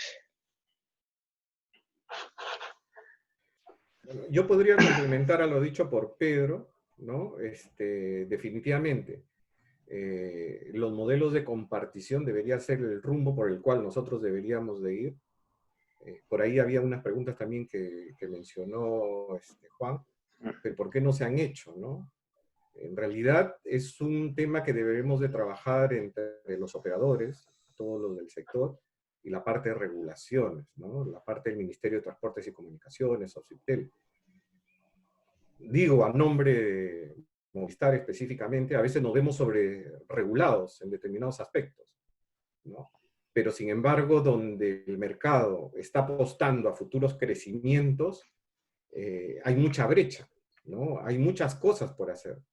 Los temas de compartición están en boga. Claro, históricamente hemos venido cada uno de los operadores con desarrollos propios, pero las limitaciones propias que tenemos como CAPEX, la misma situación del país y el contexto mundial, hacen de que aparezcan nuevos modelos de negocio, nuevas formas de hacer las cosas. Y definitivamente el nuevo modelo de hacer las cosas hoy en día es por un tema de compartición. Y decía yo que a veces nos encontramos sobreregulados, porque a veces en otros foros lo he comentado. Por ejemplo, ¿cuántos de nosotros, de los que están presentes en el foro, hacen uso de Netflix? O por poner el ejemplo de Netflix, ¿no? Que en el cual agarramos, hacemos un pago mensual, se debita en nuestra tarjeta de crédito y eso, 0 de impuestos queda en el país, ¿no? Así como estos hay muchos ejemplos de las OTTs. Sin embargo, como operadores, nos sobreregulan bastante, abriendo mucha brecha en el cual el país podría crecer en hospitales, que hoy en día se necesitan, ¿no? Más aún en situaciones como las que estamos viviendo, construir carreteras, y ayudar a aspectos como estos, ¿no? Ayudar a que la regulación nos acompañe en estos modelos de compartición que el mercado, nuestra sociedad y el Perú lo necesitan. Eso es lo que quería compartir. Si me permiten, hay otras preguntas que estaban en la otra parte de las preguntas y respuestas, y mencionaba qué tanto depende el despliegue de redes de 5G, la red de transporte de fibra óptica, ¿no? Es decir, en los países... Esa Sí. la tengo ya aquí, sí, la puedo. Bueno, Y- como decía yo ahí, el tema de la red, los despliegues de 5G van a depender en mucha medida, igual no en su comienzo, cuando compartan los sitios con las redes de 4G. Y solo estemos enfocados a ultra broadband, a aumentar el ancho de la capacidad y el ancho de banda. Pero a medida de que vayamos haciendo uso de las redes de 5G en las otras dos promesas, y vayamos densificando, pues efectivamente los despliegues van a depender mucho de la disponibilidad de un transporte. Y en muchos casos va a depender de que la disponibilidad de ese transporte sea económicamente viable. Y de ahí es uno de los objetivos de mi presentación, era mostrar a la gente de fijo, a la gente que al final va a hacer este esfuerzo de llegar a muchos sitios en el Perú con las redes de fibra al hogar, es que esa red de fibra al hogar puede servir para otra gente que a lo mejor también tiene un presupuesto y que puede aportar a despegar la fibra que ellos también van a utilizar. Donde no esté la fibra al hogar, pues habrá que desplegar conexiones punto a punto, microondas, como hasta se ha estado haciendo al día de hoy. Entonces, sí hay esperanza, siempre hay esperanza de que llegue el 5G, pero yo creo que lo primero que hay que hacer es que llegue el transporte y luego poner la radio. Y yo creo que eso da más esperanza, el advenimiento de 5G da más esperanza de que el despliegue de fibra al hogar sea más atractivo de lo que es hoy en día. Pero también nos preguntan si para redes de acceso alcanza con una solución SNMP de slicing o conviene una solución SDAN full. Eso es lo que comenté en uno de mis slides, donde decía por qué hacer slicing, primero hacer virtualización y luego slicing. SNMP es lo tradicional, SNMP es una solución en la red de acceso. SNMP es el protocolo de gestión. O sea, identificamos el protocolo de gestión con la OLT tradicional, ese es el protocolo SNMP. Y una OLT tradicional, pues si queremos hacer slicing, tenemos que hacerla sobre el mismo dispositivo. No tenemos nada virtualizado, no tenemos parte del dispositivo corriendo en el data center. Entonces la escalabilidad es peor. Y luego, si es con SNMP, como nada está en el data center, al final tienes que conectarte a la OLT. Entonces, seguridad y escalabilidad en el mundo, digamos, tradicional, que se identifica con SNMP, pues es peor. Es peor. No es que no se pueda, siempre todo se puede hacer, es peor. Entonces, por eso la idea es, bueno, primero vamos a virtualizar y luego hacemos slicing. Yo creo que también otra cosa importante es darse cuenta que el objetivo de virtualizar es poner los gastos operacionales donde están. O sea, el tema de slicing es, yo pongo los gastos de operación de los servicios en el dueño de los servicios y no en el dueño de la infraestructura, ¿vale? Que es un problema, por ejemplo, que NBN se enfrentó a eso. NBN, como un proveedor de infraestructura en Australia, se enfrentó al hecho de que al final le tocaba provisionar todos los servicios de todos sus operadores de servicio que usaban su infraestructura y le tocaba hacer el troubleshooting. El slicing es para pasar esos costes de operación y bajar los costes de operación de las cosas que no son tuyas. O sea, si Entel comparte su infraestructura con Telefónica, pues no querrá o no le parecerá adecuado tener que tener unos gastos operacionales que están directamente relacionados con los usuarios de Telefónica. Eso, pues de alguna forma tendrán que manejar eso. Entonces, slicing ayuda a que efectivamente esos gastos operacionales estén en el dueño de los servicios. Y el SDAN también va a bajar el resto de los costes de operación. Con lo cual yo creo que conviene ir a una solución SDAN, una solución virtualizada para hacer slicing. También me preguntan si en el mundo de la fija, dice, los nuevos tipos de llamadas tipo VoLTE, Wi-Fi hacen uso de esta infraestructura. ¿Cuál es el papel de las diferentes tecnologías end-to-end para asegurar este tipo de servicios? Bueno, el mundo de voz sobre Wi-Fi, como el tema de voz sobre Wi-Fi mismamente indica, lo importante es el Wi-Fi. Y yo creo que apuntaban que de nada sirve tener una buena conectividad, una buena llegada al hogar, si luego dentro de la casa tus dispositivos Wi-Fi no son, o sea, el Wi-Fi que tienes en tu hogar no es el adecuado. Y sí, al menos desde el punto de vista técnico en la industria se está trabajando mucho en proveer un servicio multicast sobre Wi-Fi conveniente, que tiene su intrínculis. El hacer voz sobre Wi-Fi, bueno, es verdad, voz sobre Wi-Fi, estamos empezando en vídeo sobre Wi-Fi, que también es lo siguiente. Pero vos sobre Wi-Fi, al final la infraestructura es la de Wi-Fi. Sí, es lo que imparta en este tipo de servicios. Pero, en cuanto a fibra al hogar, no hay mayor problema. Ahí, resumiendo las preguntas que faltaban contestar también, es CAPEX u OPEX, más data center, un solo data center. El tema de la densificación de los data centers, yo creo que debería de ser una oportunidad para todos los que trabajamos en este sector. O sea, hoy vemos los data centers regionales allí en el Mar del Norte, o uno por región, y entendiendo por región, continente, y los vemos en las manos de los que Osvaldo identificaba como esos over the top, que están totalmente desregionalizados y que no sabemos dónde están. Entonces, la densificación de data center, como yo apuntaba, va a venir pues en aquellas aplicaciones que requieren de una muy baja latencia, que requieren una rápida respuesta a lo que esté ocurriendo en el cliente. Por ejemplo, un ejemplo muy interesante que a mí me gusta mucho, el tema de realidad virtual, el tema por ejemplo, de poder vender un asiento en un estadio de fútbol, que incluso ahora mismo en tema de la pandemia sería estupendo. Yo pongo una cámara a 360 grados en un sitio estupendo del estadio de fútbol y yo me agarro, me pongo mis gafas de realidad virtual y veo el partido desde mi casa, como si estuviera ahí. Bueno, eso que parece tan sencillo, que parece que simplemente ancho de banda, requiere muy baja latencia, porque cada vez que yo mueva la cabeza y quiera mirar y seguir la pelota, el stream de vídeo que me tiene que mandar la aplicación tiene que corresponder con mi movimiento de cabeza. Si no, me acabo mareando. Y a eso hablamos de menos de milisegundos. Entonces, eso hace que al final tienes que tener esas aplicaciones más cerca de los clientes. Y eso es una oportunidad para gente como nosotros, porque somos nosotros los que tenemos sitios cerca de los clientes. Entonces, casi es como decir, bueno, lo que vemos es que lo que hoy es una central office, un sitio donde ponemos equipos de telecomunicaciones, y que igual ya muchos son data centers, si estamos hablando del mundo del cable, pues que al final hosteen ese tipo de aplicaciones y sean data center, digamos, en el edge.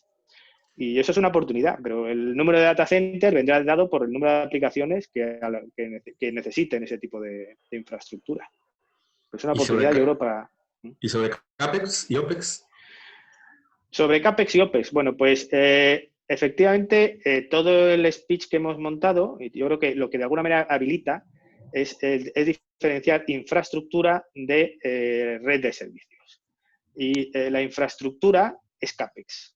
Y la gente que intenta montar infraestructura, los que proveen las torres, intentan tener una inversión inicial y luego empezar a rentabilizar esa inversión con el tiempo. Y eso es OPEX. Entonces, al final, en un approach así, el que rente la infraestructura es el que asume el CAPEX, el que sea el dueño de la infraestructura asume el CAPEX y el que la esté rentando pues será un OPEX. Pedro, Y luego la tecnología, desde el punto de vista tecnológico, lo que hemos estado mostrando es cómo podemos ayudar. O sea, el tema, todo esto de Software Defined Access Network, todo el tema de slicing, todas estas cosas, el objetivo es intentar hacer que efectivamente eso sea posible. Que efectivamente el que tiene el OPEX sea el que tenga el OPEX. Pedro, y en tu experiencia, tú que miras Latinoamérica y Europa, ¿cómo se está organizando este despliegue institucionalmente? ¿Lo coge un solo sector? ¿Lo coge una autoridad? Acá, por ejemplo, hay que corregir varias cosas del código eléctrico, del Reglamento Nacional de Construcción, pero todo disperso, autoridades dispersas. ¿Cómo ocurre? ¿Cuáles son los modelos más exitosos que puedes ver en estos despliegues a nivel regional o de Europa, ¿no? Yo creo que la situación de Latinoamérica comparado con Europa o con Asia, o con Australia, con Asia Pacífico, es distinta. O sea, la experiencia que yo he estado teniendo y este tema de slicing y de ir a desplegar conjuntamente redes de FTTH, llevo en esto metido como 3-4 años. Y la experiencia que yo tengo en Latinoamérica es como más, ¿cómo diría yo?, un aspecto más liberal. O sea, la idea es buscar cómo conseguir que ese negocio sea rentable. ¿Y qué ocurre? Muchas veces lo que se ve es que se intenta buscar ese approach en sitios que casi son ya rentables. ¿Cómo diría yo? Pues casi estamos desplegando esas redes compartidas allí donde igual, con un poquito de esfuerzo, el caso de negocio saldría con una sola. Pero, ¿qué quiero decir con esto? Como decía, en zonas en Europa, pues cuando queremos ir a áreas, cuando quieren ir la gente a áreas rurales, donde de ninguna manera el caso de negocio va a salir, al final necesitas de alguna manera subsidiar y necesitan de alguna manera subvencionar esos despliegues. Y la manera, yo creo que de fomentar este tipo de cosas es efectivamente, más que igual regular, es promover. O sea, que igual también es regular. O sea, regular debería ser promover el que los recursos y la infraestructura que es necesaria para que al final las regiones de un país puedan crecer, pues esas infraestructuras llegan hasta donde tengan que llegar. O sea, efectivamente, como decía Osvaldo, hospitales ahora se ven con una gran necesidad y difícil pensar que algo puede ser más importante que la salud. Pero yo creo que carreteras, y habría que pensar que si promovemos el teletrabajo, nuestras ciudades van a ahorrar mucho. O sea, va a haber mucho ahorro de mantenimiento de infraestructuras que tenemos que usar día a día, todos, simplemente para movernos 40 minutos hasta nuestro lugar de trabajo. Bueno, es verdad que hay muchos trabajos que difícilmente pueden teletrabajar, al menos como está hoy la tecnología, pero ahí hay un ahorro. O sea, yo creo que hay que mirar también cómo ayuda las telecomunicaciones a ahorrar en otros sectores y exigir exigir que se invierta en despliegue de infraestructura. Hay otra pregunta ahí que no quisiera dejar de lado para solamente que ratifiques que sí es posible que desplieguen fibra compartida entre los operadores en redes urbanas, algo parecido al RAN sharing, pero para fibra. Pues claro que es posible, sin ningún problema.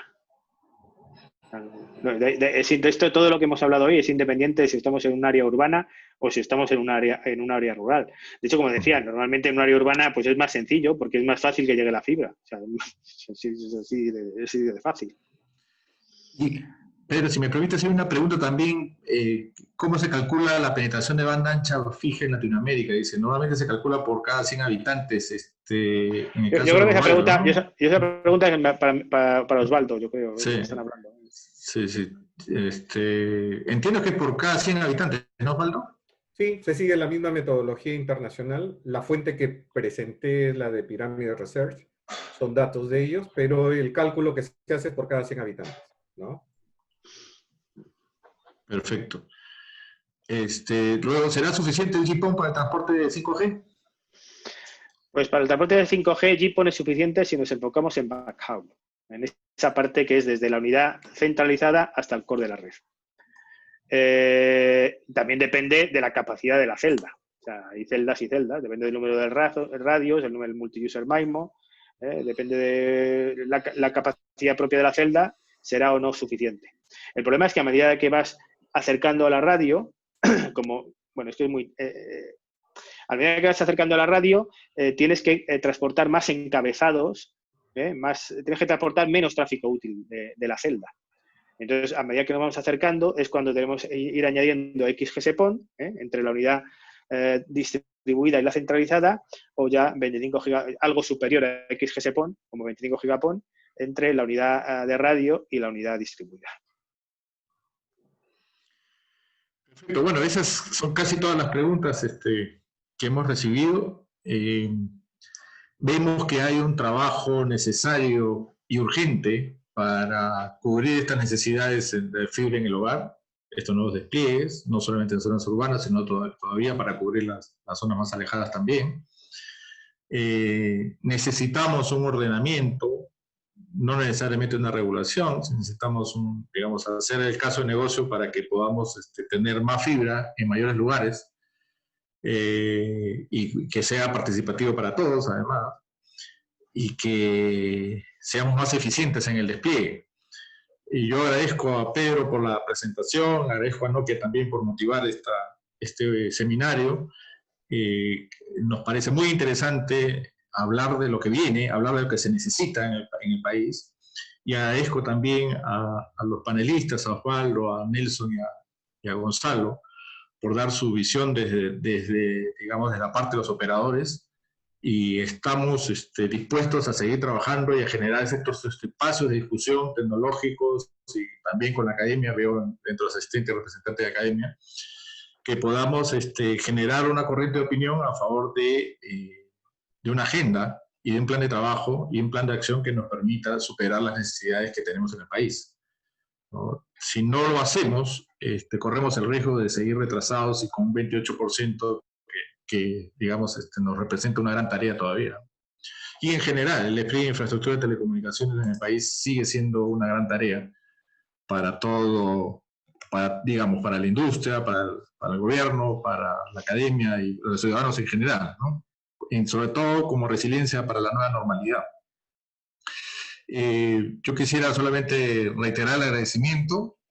Vamos a colgar este video en el fanpage de AFIN, la presentación también, si nos permite, Pedro, también compartirla con aquellos que lo deseen, y también la de Osvaldo, si nos la permiten, y ofrecerles seguir debatiendo estos temas a través del gremio y también convocar a otros actores, ¿no?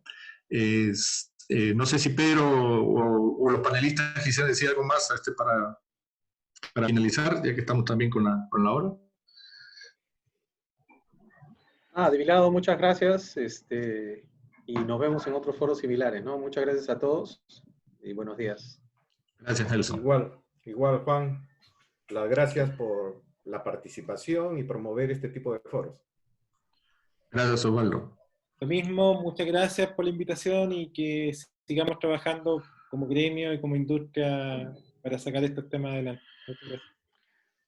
Gracias, Gonzalo. Pedro, tus palabras finales, por favor. Pues eso, gracias a todos por esta oportunidad. Es un gusto poder compartir con todos ustedes. Y sí, el gremio, la industria, yo creo que tenemos que estar todos muy orgullosos de pertenecer a una industria que yo creo que es la que más ha hecho por mejorar la vida de todos nuestros ciudadanos. Yo creo que la industria de las telecomunicaciones es algo que ha evolucionado un montón y que ha cambiado la forma de vivir de todos nosotros. Y yo creo que eso es algo que igual no se percibe de lo suficiente como para atraer esas inversiones del sector público. Y con esto ya termino. Muchas gracias a todos. Muchas gracias, Pedro. Muchas gracias a Hugo también, que nos motivó a tratar este tema. Y gracias a todos. Reiteramos, va a estar colgado el video en el fanpage de AFIN. Gracias. Bien, adiós. Hasta luego.